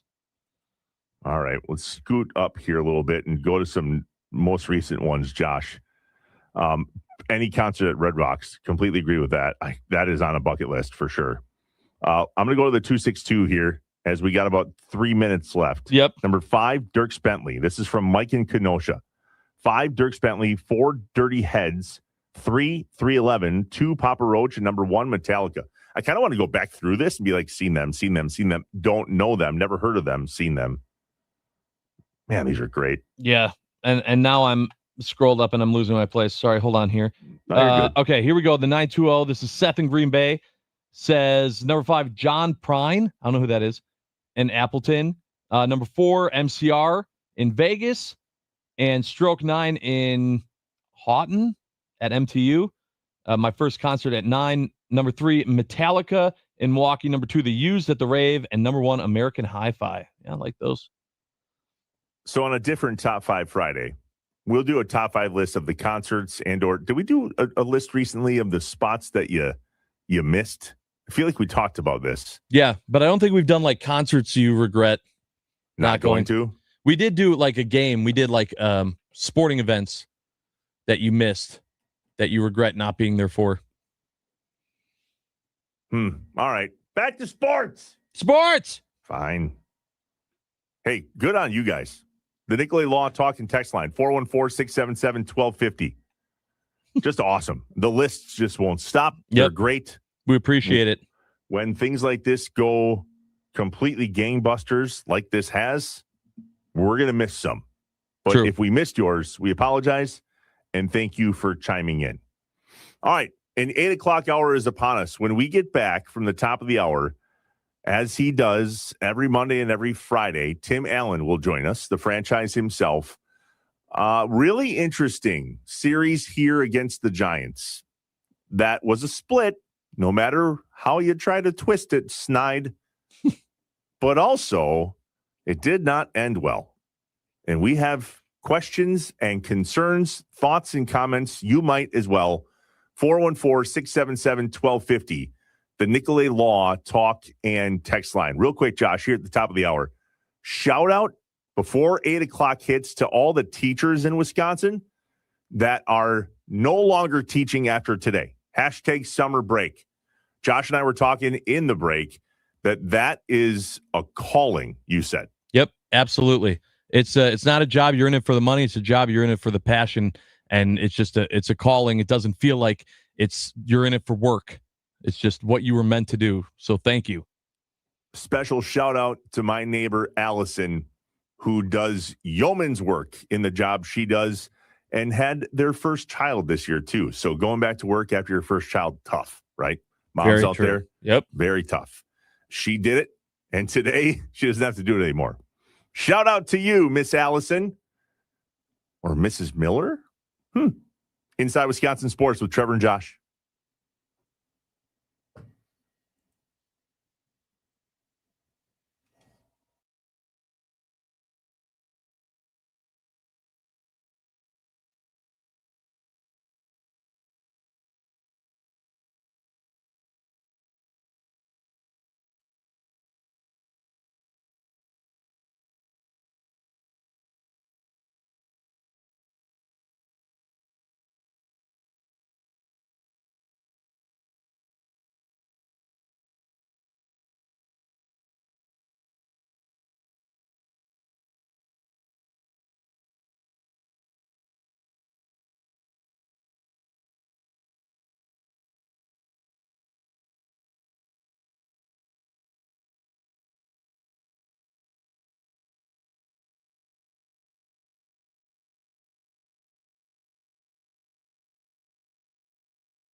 I am an eternal optimist. So please, God, don't tell me that you're an eternal pessimist. I like to say I'm a realist. Oh, it's great. We're going to get along great. This is going to be great. This is Inside Wisconsin Sports with Trevor and Josh. Crowd is here, about to blow, waiting for me to start the show. Out the curtain, lights go up, I'm home. Whoa! Fly ball to right, drifting back, still back, and it is going to be off the top of the wall and gone. Churio goes deep, and just like that, it's a 3-run game. Churio with a drive to left center. It is back, and Churio's got another one. Baseball as Hamilton goes out towards left center. Backing up, Gilbert, back more, it's gone. He's not going to rob that one. Hamilton is second home run of the season. Hamilton straightaway center. Back is Cox on the warning track, and it makes the catch. And the ball game is over. I thought he got it. The way the ball's been carried today, I thought that was out of here to center field. My goodness, what a game. Hearts were in their throats for the Giants fans. Brewers come up a few short. 12-9 the final. The Brewers split this 4-game series in San Francisco. Can you imagine if that would have gone out? I mean, honestly, no, I can't. Because, one, it was Hamilton at the plate, who already hit one. Yep. But I'm going, what? What's happening? The ball was on steroids yesterday. Yes, it was. They were juiced. Inside Wisconsin Sports, Trevor Thomas, Josh Albrecht. Hi. Audio courtesy of Brewers TV, Jeff Levering, Bill Schroeder. On a Friday at 8 a.m.-ish. Joining us now on the Wisconsin Sports Radio Network guest hotline, powered by Gruber Law. One call, that's all, to talk about just how squirrely yesterday was and help us process, frankly. Hold my hand, Tim Allen. Morning. Good morning. Good morning. Morning, Tim. That's about the reaction I thought. It's, you could hear it with Schroeder there on Brewers TV that, man, that would have been just the Brewer thing to do right there. But this is why we celebrate wins in April. And this is why we celebrate wins in May. You've built this cushion here to allow yourself some wiggle room. And clearly at 37-23, it's the best record through 60 games in the last 5 years. So you've built up a little cushion here. And I'm not saying losing is fun, but a game's going to get away from you once in a while. And this one did. And it could happen again. And I don't want to be too negative about it, but they really, with these injuries now to DL Hall and Grant Anderson yesterday, injuries to Quinn Priester and Brandon Woodruff and Logan Henderson, you got to brave the storm here. Every win is huge right now while you're trying to get this pitching staff healthy. You just have got to get these guys a little bit healthy, but you got to go to war each and every night and celebrate these wins. Look at this in succession. You're looking at Robert Gasser, Coleman Crow, Brandon Sproat, skip a day. You got Miz there. And then you have Shane Drowan. I mean, you could make the argument that all four, outside of Miz, all those four I just mentioned shouldn't be in the rotation, period. Right. So you have to go to war with these guys, and here's where there's a stroke of good luck here. And again, you can take any isolated baseball game and say anybody can beat anybody. I get that. But over the course of time and over the course of this 10-day stretch of playing the Giants, playing the Rockies, playing the Las Vegas A's, those 10 games there, it just dropped in quite nice for these younger pitchers to maybe take one on the chin, or maybe the offense comes back and grabs one. But the timing is good here for the schedule. Those three teams aren't great, although the A's have been pretty decent this year. But you should come out 6-4 in these. You started out 2-2 in this 10-game run. Timmy, I'm just going to get right into it. The big question, the big thing that we've discussed this week has been, by the trade deadline, do the Brewers add a pitcher or do they add a bat? Do they go and get Skubal? Do they get a bat? Now, we've been arguing back and forth for, against, and in the last 48 hours, looking at the last two games, you have a reason for both. First, you see in game 3 against the Giants, Gasser go out and the bullpen put up 1 run and they lose 1-0. And you go, oh, we need a bat. See, we're going to lose games 1-0. And then the next day, you see him not be able to keep the ball in the ballpark. They give up 12 runs and they lose 12-9. And you go, well, clearly 9 runs is enough. And they still lost because we need pitching. The Brewers in the last 2 days have not helped answer that question. I'm hoping you can. No. What do they need to add? No, I can't answer the question. I think I can say that you've built, again, I allude to the record. You've built a situation where you can let this thing play out. A lot can happen. Murphy yesterday said catastrophic or catastrophe. And when you get hit with all these injuries, that certainly is the case. But you can let this thing play out. You're still super competitive within this. They may do both. They may decide that this is the year that, hey man, we're gonna get whatever it is, player X, Y, or Z. On the offense, we're gonna get player X, Y, or Z on the starting rotation, and we're gonna get a bullpen guy for the back end of the bullpen. They could do all three, but you could also. And again, I'm not saying I agree with this because I think you always should be in an effort to make your team better. I don't care what your record is. You should always be in an effort to be better.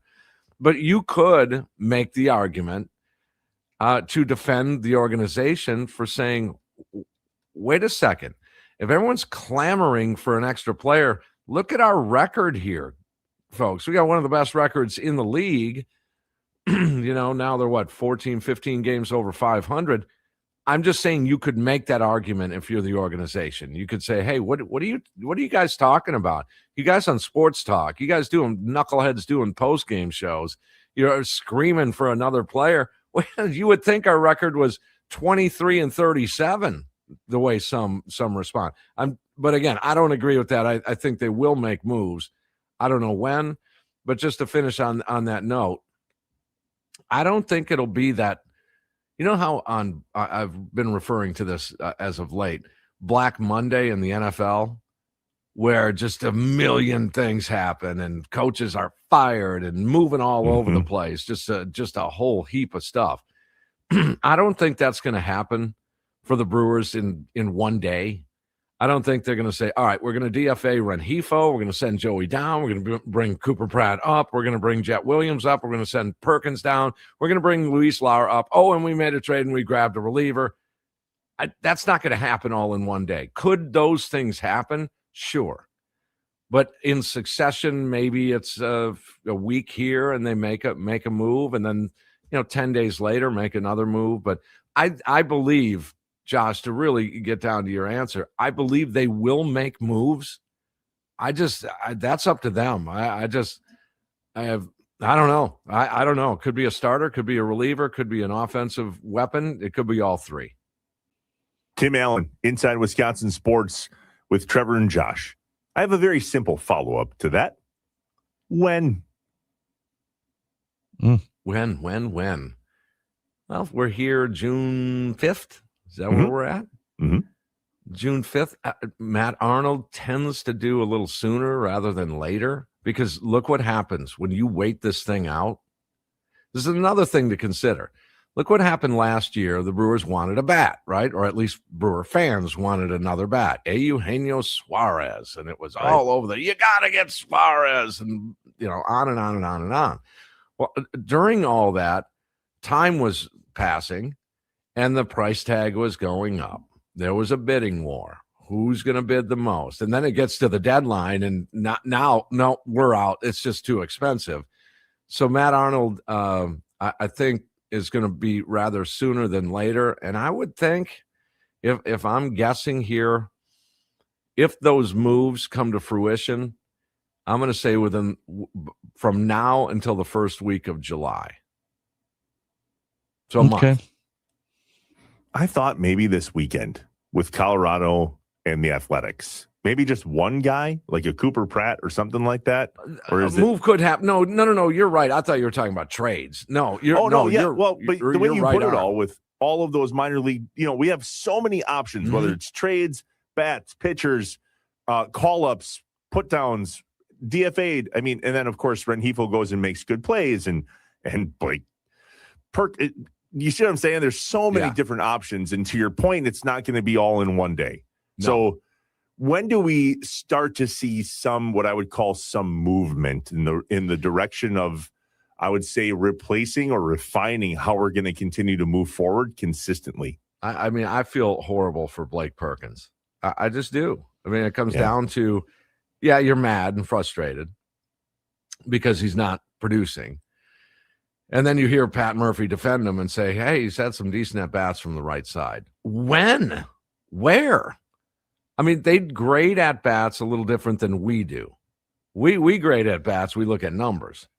And occasionally we will look at, man, he scorched that ball, but it was right at the second baseman or something like that. They grade a quality at-bat, however they do that.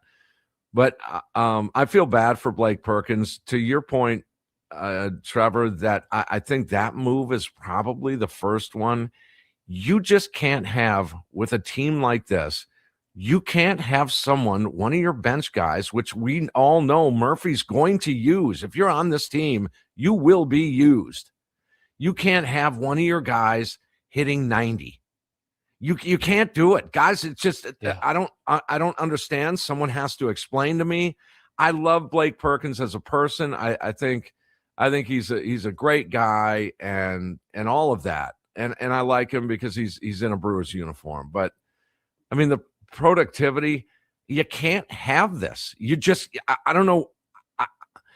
Akil Baddoo, I don't care what he is doing in the minor leagues. I don't care. There's no way he does worse than 90.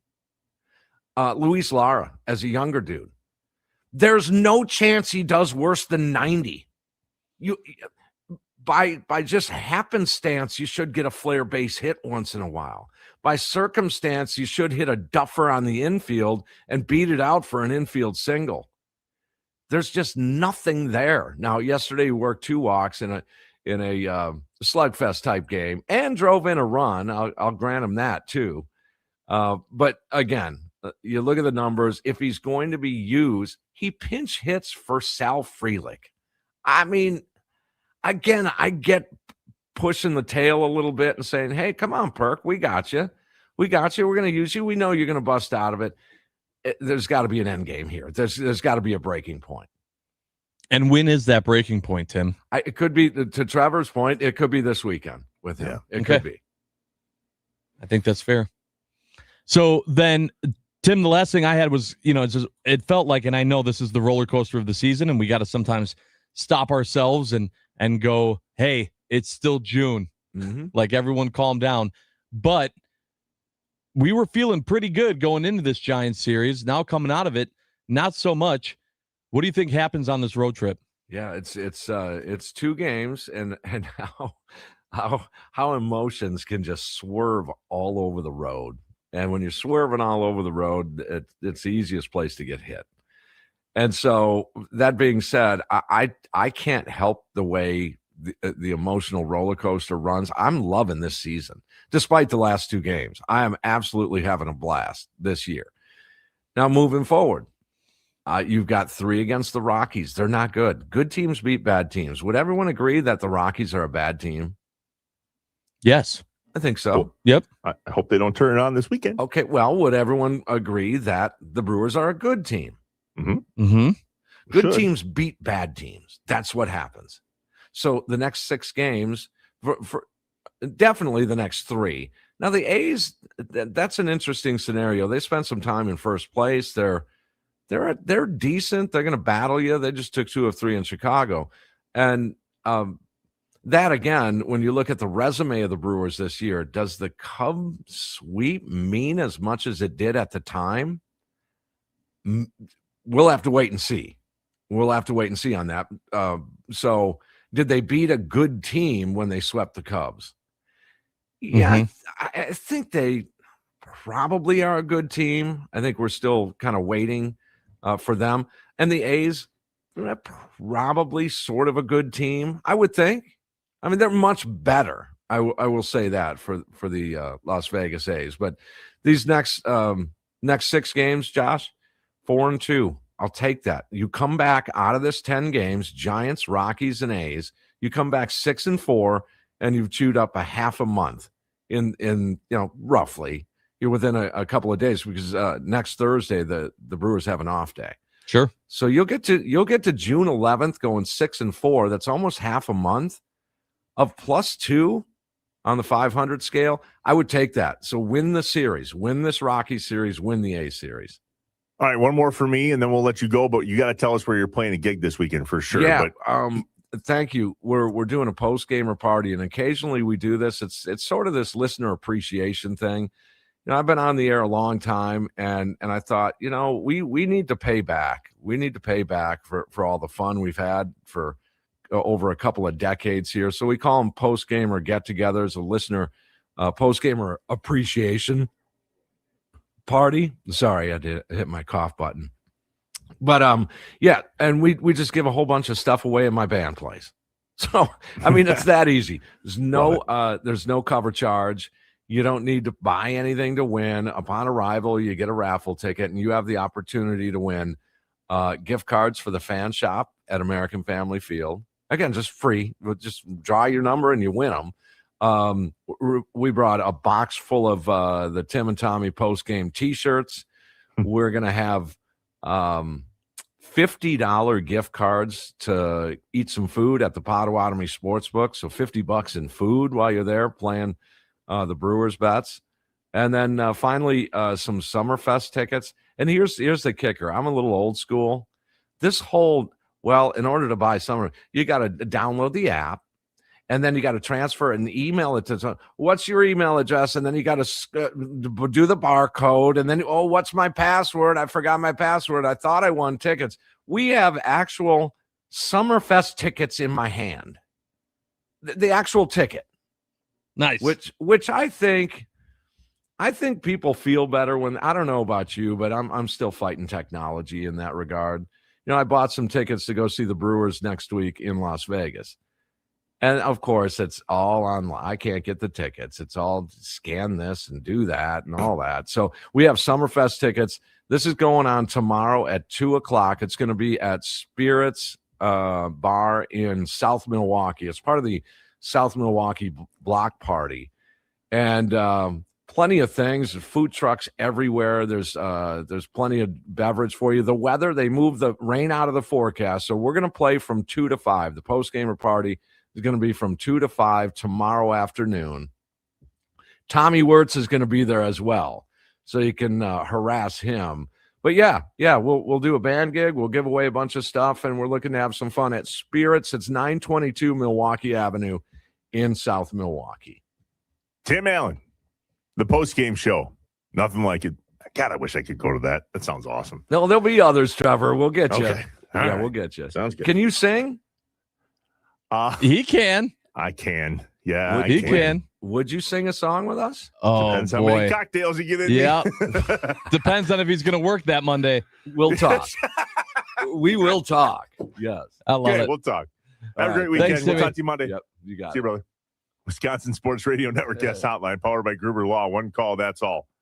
Listen, I'm not doing karaoke or singing in front of anybody unless I'm juiced. Yep. Not happening. Is this what nightmares are made of? There's 2 Josh Albrechts in There my are. life, and There they're sure gonna both are. be here in this next segment. Yep. What's up, Okay. Wisconsin? 2 Josh Live. Albrechts coming Here up. we go. Live from the Wisconsin Sports Radio Network studios. Powered by the Potawatomi Sportsbook. What was God thinking? Inside Wisconsin Sports with Trevor and Josh is.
Trevor and Josh want to know. What's up? What's up, Wisconsin? What's up? What's your plan for the day? What's up? What are you doing tonight? What's up? Let us know what's up on Inside Wisconsin Sports with Trevor and Josh. 414-677-1250, the Nicolay Law talk and text line. What's up, Wisconsin weekend? Hit us up. Let us know what you're doing. Anybody headed to the banana ball thing? I know there's some people going out to Colorado for the Brewers game. Wish I was going to Vegas for the Brewers games Monday, Tuesday, Wednesday. Mm-hmm. What are you doing? 414-677-1250, the Nicolay Law talk and text line.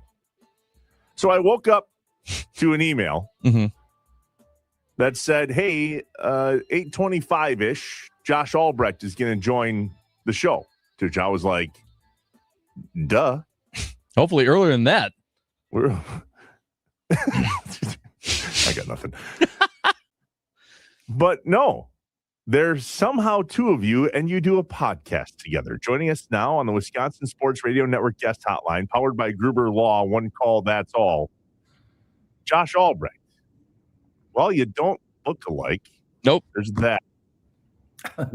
Exact same name. Yep. So, in true Inside Wisconsin sports fashion, I have questions. Yes, I have answers. Josh, I'll try to do the elevators pitch that we've only done, 1,000 times. So 2009, I was in college. I'm on Facebook. Facebook was all the rage in 2009. And I ended up sending a friend request to like 7 different Josh Albrechts. I just searched Josh Albrecht and sent them all over the country. Like 3 of them responded. And I was like, okay, never talked to any of them. Blocked you. Right, probably. Moved on. Then like 10 or 11 years later, at a previous radio gig, I started getting all these emails from people saying, we'll miss you. Good luck in your next adventure. And I went, did I get let go? What's happening right now?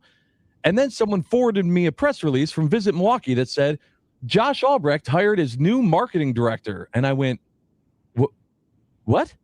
And then I looked closer and there was a photo and I went, oh, I know this guy. It happened to be one of the Josh Albrechts that I friend requested a decade earlier, had moved to Milwaukee and taken over this position. I sent him a message on Facebook. I said, dude, he went, I know, this is crazy. We met at Natty Oaks for a bowl of chili and a PBR, and we came up with the idea to do Joshing Around Milwaukee, which is a podcast we've been doing, talking about all the amazing businesses and people in Milwaukee for the last 4 seasons. Wow. Yep. Wow. That's it. Okay, that's other the story. Josh. Hi, how are you? Good to meet you. Yeah. And what's up, Wisconsin weekend, man? Thanks for jumping on. It's a pleasure to be here to proudly make Josh happy to finally be on his show and say the other Josh is here. Yeah. Yes. It took long enough for the 2 Josh Albrechts. Only been doing our podcast for 4 years, but we finally made it. We finally went to the airwaves with you together. That's right. What do you guys talk about on the pod? It's a great showcase of Visit Milwaukee and Sports Milwaukee, and Josh does a great job of helping us highlight businesses throughout the area. And so we have great conversations about everything from what's going on at the Public Museum, or maybe we talk to Bobby Portis. We just bring in just great guests from the community, and which really it's about giving them the platform to talk about what they want to talk about and what's important to them and meaningful to them. Things are making changes in the community. We've highlighted most recently, some arts partners bid, the Third Ward bid, and what they've been got going on in their 50th anniversary. So just special moments in the city. And then sometimes Josh eats on air. We had Saz's on, and I think he spent a few mozzarella sticks. So. Yep, that's true. You asked good questions when I ate mozzarella sticks, though. That was good. More of that. Yeah, of course. So we always try to have some sort of fun element, and it's hey, this you spend every morning with him. He's a great guy. What's not to love? Did you hear that? Did you hear that, Trevor? Yeah, that's definitely going to be a promo. I can tell you right now. Well, I thought the promo. Sorry to interrupt you, but I thought the best promo would be. Is this what nightmares are made of? When you were talking about us earlier, yeah, and I've already got the shirts going. I want one. Oh, I love it. 2XLT. That's great. That's amazing. How do you guys different? I mean, listen, everybody and their mother has a podcast, and obviously Visit Milwaukee and all the things that you guys have going on, shoe drop, sponsoring race cars. There's a lot cooking here. But I walked out to use the restroom at the break, and the cleaning lady was like, "Hey, listen to my podcast." What? Like, everybody's got a podcast. What is unique about what you Joshes do? I mean, beyond the fact that we're two guys with the same exact last name that aren't related that host a podcast. Yeah, and beyond the fact that you highlight all the Wisconsin or the Milwaukee businesses and culture and all those things. But I mean, what is it that you would say here today to go, you can't miss this, whether you live in Milwaukee or here in Northeast Wisconsin or in the Wausau area or Duluth Superior? Everybody knows where Milwaukee is, but if we don't live there, help us understand what we would get out of enjoying the pod. Yeah, I think it's an unlock of the city. So you're going to discover things you didn't realize were going on. You're going to find new businesses that you probably have maybe never even gone to. Maybe you're going to see a hidden gem. So it's great for locals to listen to. Maybe somebody's lived here their whole life and they've actually never made it to Cafe Corazon. Well, we've got an episode to tell you all about it. And by the end of it, you're going to say, well, why was I sleeping on Cafe Corazon? I got to get over to Bayview or not to Bayview, to River West. So you're going to want to go and check out these great places, hear the behind the scenes story. We mentioned the Saz's episode, hearing the story of how the combo platter, the Saz's sampler platter that is iconic at every Milwaukee festival. We learned how it was built, how that came together and how it came to be. And it was a little by chance, a little by luck. There was, some fate involved and some dropped product involved. There's like all kinds of just weird stories.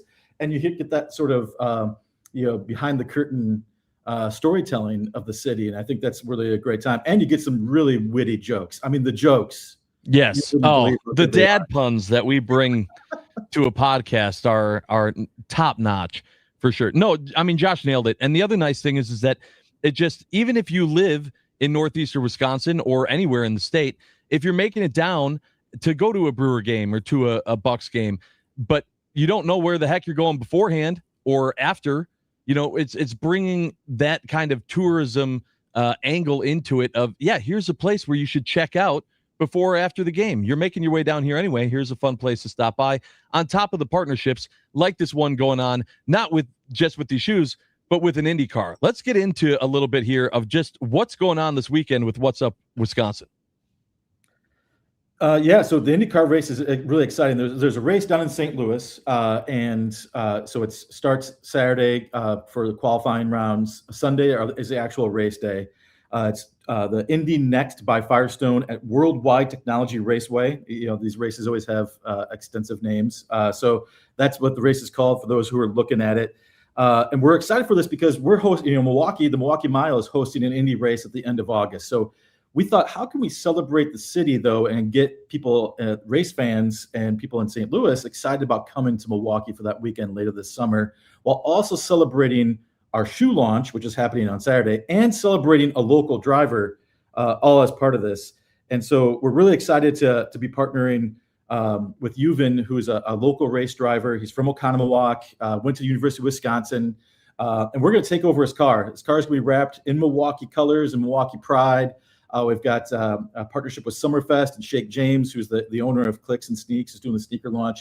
It's going to be a full Milwaukee car. You're going to see the word Milwaukee zipping around that track all afternoon. And so It's really exciting. And the other cool thing is the pit crew is going to be repping our shoes. So the pit crew is going to be wearing the Milwaukee shoes. They're going to be talking about it on air. And it's going to be really, really exciting. But you got to throw love to the local race driver who's trying to make a name for himself in Indy Next. Tell me more about these kicks. Yeah, so the sneakers are absolutely amazing. It's our partnership with Adidas and Summerfest and Shake James. We did our first drop for those in the area who saw the 4-on-4 shoes. So back on April 14, we had the 4-on-4 shoe, which was a Samba style shoe, and a literal map of the city was on the shoe. So the second drop is the sister pair to that shoe, but this shoe is the cultural map of the city. It's all funkified and fresh. It's got all kinds of different patterns and colors. It's got Cream City brick on it. It's got waves on it. It's got Brewers colors, Bucks colors. It's even got a little giraffe skin on there to represent the zoo. I was going to say it's literally called the Milwaukee shoe, because you're going to be like, what's going on with this shoe? And it's a mismatched pair. So the pair is not a true matching pair. It's two different styles. Left and right are different yet the same. Different textures on both. And then if you want to get crazy, Josh, I know you do. Buy two pairs. You can swatch those left and rights and make more pairs. So you can actually end up with 4 pair if you buy 2 pair. I know it sounds crazy, but that's the whole style of this the Milwaukee. And then in the end, the last bit is each pair comes with an NFC tag. You scan that tag, or you hold your phone to that tag. It's going to unlock a private web browser that will get you free access to Summerfest and then unlock unique experiences through the city for the rest of the year. Boom. Mic drop. Awesome. Yeah. So cool. I love it. Go ahead. I have a recommendation for the pod. Yeah. Yes. Have you done a pod about the brunch at Black Sheep in the 3rd Ward? Is it all about the cheese curds there, and just eating the pancake cheese curds? That and the mimosas and the what do they call those, orange juice and amaretto? Like they put on a party with 90s music and 2000s hip hop. Like, it's absurd. So if you haven't done one or been there for the brunch, frankly, there in Milwaukee, do that. Blast. Also, Josh, I wanted to ask you, we've been talking about it kind of all day today about the banana ball. Are you going out to Miller Park, American Family Field, to see the banana ball show? Yeah, of course. Visit Milwaukee, Sports Milwaukee were integral in bringing banana ball to the city. So, of course, we got to go out and support it and be a part of that. It's one of the many events that we help recruit to the city and showcase to our world. And, it's virtual sellouts. I mean, the waiting list was huge. The sign-up list for the 2 days was amazing. Now, just a reminder, it is the Party Animals. So it's the sister team. It's not the actual Savannah Bananas. It's the Party Animals, but still the same exact experience of chaos and Instagram-ready moments. I think there's going to be a lot of probably baseball players twerking. So good times for everybody. I did see one fun thing is that like a ton of the concessions will be banana themed. So they've got like banana custard and like banana nachos, and it's going to be chaos with banana. So look, if you love bananas, get out there for the food at least. I love that. Freaking hungry, man. Ugh. Yeah, banana nachos up your alley. It sounds like breakfast. That's sounds true. Like a brunch item for Black Sheep. That's right. Have them put it on the menu. I love it. That's awesome. The last thing that I had for you, Josh, in regards to the banana ball, is we were trying to figure out, usually when they go from city to city, they like to have a special guest, and we were trying to guess who that might be from. We thought maybe day 1 would be a former Brewer, maybe day 2 a Packer. We know that the Packers are in Green Bay. They're in town. They might have someone drive down for a game. Do you have any guesses? We always help groups with giving them lists of names, but what the group decides is what the group decides. So you're gonna have to be there to see or watch on the social media. Hey, I don't know, Josh. Maybe it's you. Maybe you're secretly going to be the one out there twerking on second base. Yep, me twerking on second. Come see that. That's exactly what you paid. Sell your tickets. Sell all your tickets. That is what nightmares are made of, right there. It's just going to say Josh Albrecht. It could be either one of us. You don't know. Yeah. You don't know. Gotta be honest. Having known you for a minute and just meeting you, I don't want to see either of you twerk at second. How about that? Wow. Come on. It could be quite a show. Yeah. I'm with you. It'll be a show. Hey, Josh but Albrecht, I really visit. Yeah, no, I really appreciate you guys giving me a chance to talk, because this is a big weekend. So I really appreciate the chance to talk about it between the IndyCar race on Sunday. You can catch it on Fox Sports 1. I believe it's a 4:30 Central start time. And the shoes drop tomorrow, Saturday, 11 a.m. at Sneaks on Brady Street. Go there in person. Don't do it online. They are available online, but they'll sell out in like 10 minutes. If you want a pair of these sneakers, you got to be in line probably at like 6 a.m. Make sure you get there early, bring a coffee, and get in line and get those great shoes tomorrow, June 6th. The other Josh Albrecht, visit Milwaukee.org. Thanks for jumping on. Sounds like a fun weekend. Appreciate the time. Thanks, Josh. Talk to you soon. The Wisconsin Sports Radio Network guest hotline, powered by Gruber Law. One call, that's all. That was a lot less painless than I had prefaced myself for. Yeah, what did you think this was going to Well, be? I just, I couldn't decide if you had a twin or where we were. Well, that's why I was like, all right, maybe I should explain the story and of how we all came together and now like I said, for the last 4 years we've been doing this. I love that you stalked all the Josh Albrechts on Facebook. Listen, you're bored in a dorm room, man. It was a different time. It was a different time for sure. It was a different time. That was when Facebook, you had to have a .edu email address in order to actually use it. Yep. That's right.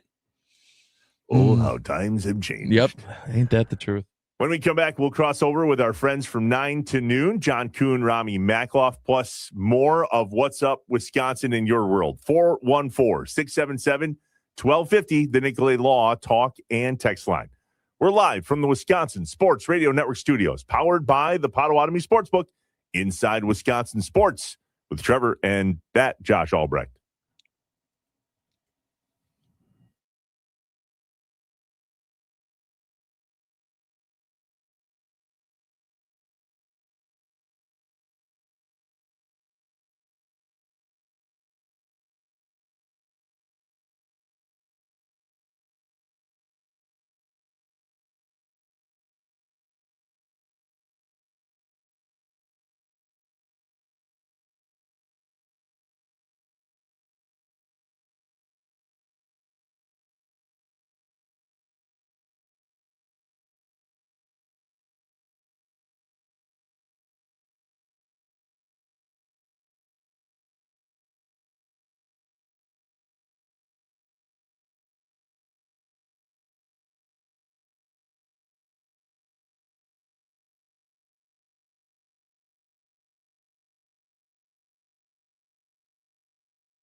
Hey, did you know that any youth sports player can score a free small classic Frosty anytime they visit Wendy's in their sports uniform? That's right.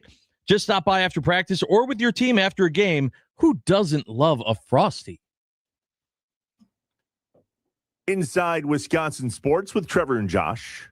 Crossing over with our friends from 9 to noon with John Kuhn and Rami Makloff. Rami joins us now here in the Wisconsin Sports Radio Network studios, powered by the Potawatomi Sportsbook. Rami, I thought of you earlier this week. Oh, that's sweet. Yes, and you inspired me. So here we go. Oh, wow. On Tuesday night, I emceed an event. It's called Freedom to Liberty Missions. It's essentially a mission that is a flight that flies veterans from the global war on terrorism to New York City. Okay. It connects these guys and gals together. It's a great cause. Yes, amazing, right? But also a serious cause. Missionsofhonor.org is where you can find out more information. Pretty serious night, right? We had a speaker named Will Hamino, one of only 20 survivors on 9/11, a Port Authority police officer, came and spoke at this banquet. I mean, we're talking like heavy stuff, right? Fundraising and all that.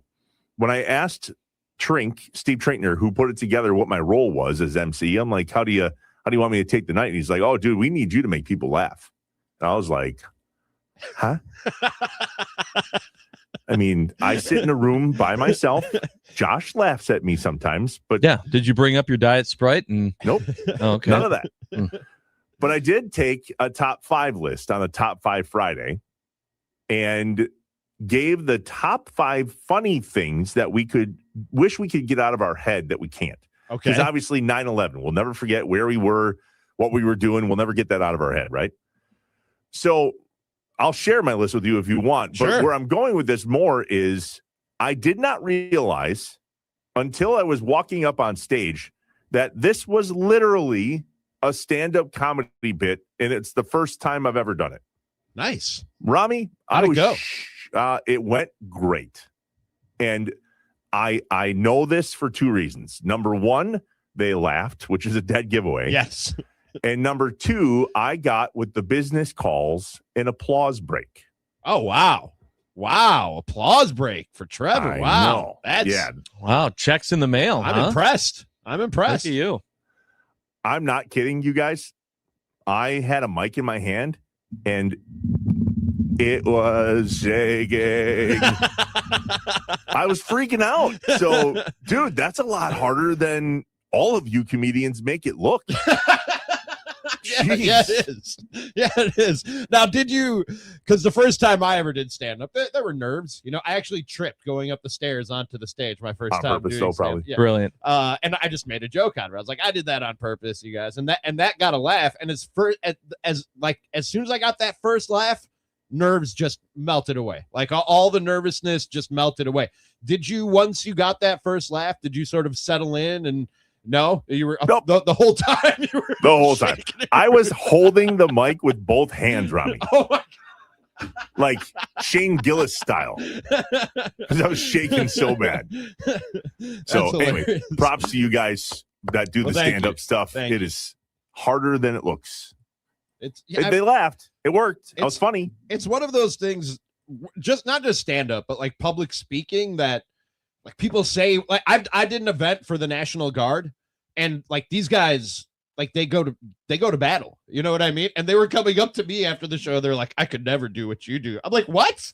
What you could never do? You could never do what I do. I could never do what you do, dude. I don't even know how to shoot a gun. You know what I mean? Like, I could never do what you do. Don't tell me you could never do what I do. It's one of those things, Trevor. And I think like you being a radio host and a podcast host for so long, people probably are very impressed by that and the fact that you can fill up a few hours just talking and but to you, you're like, yeah, it's just like routine. That's just what I do. You know what I mean? So like, I understand it's something that's not easy for a lot of people. And I'm not saying it's easy for me in the sense of coming up with material and writing the material and crafting the material.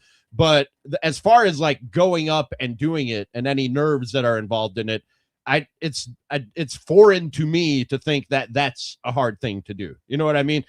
that part of it is easy for me. The coming up with the material and crafting it and making it funny, that's the hard part. But as far as like getting up in front of a crowd and trying to make them laugh, I don't even think about it. I don't even think about it anymore. I just do it.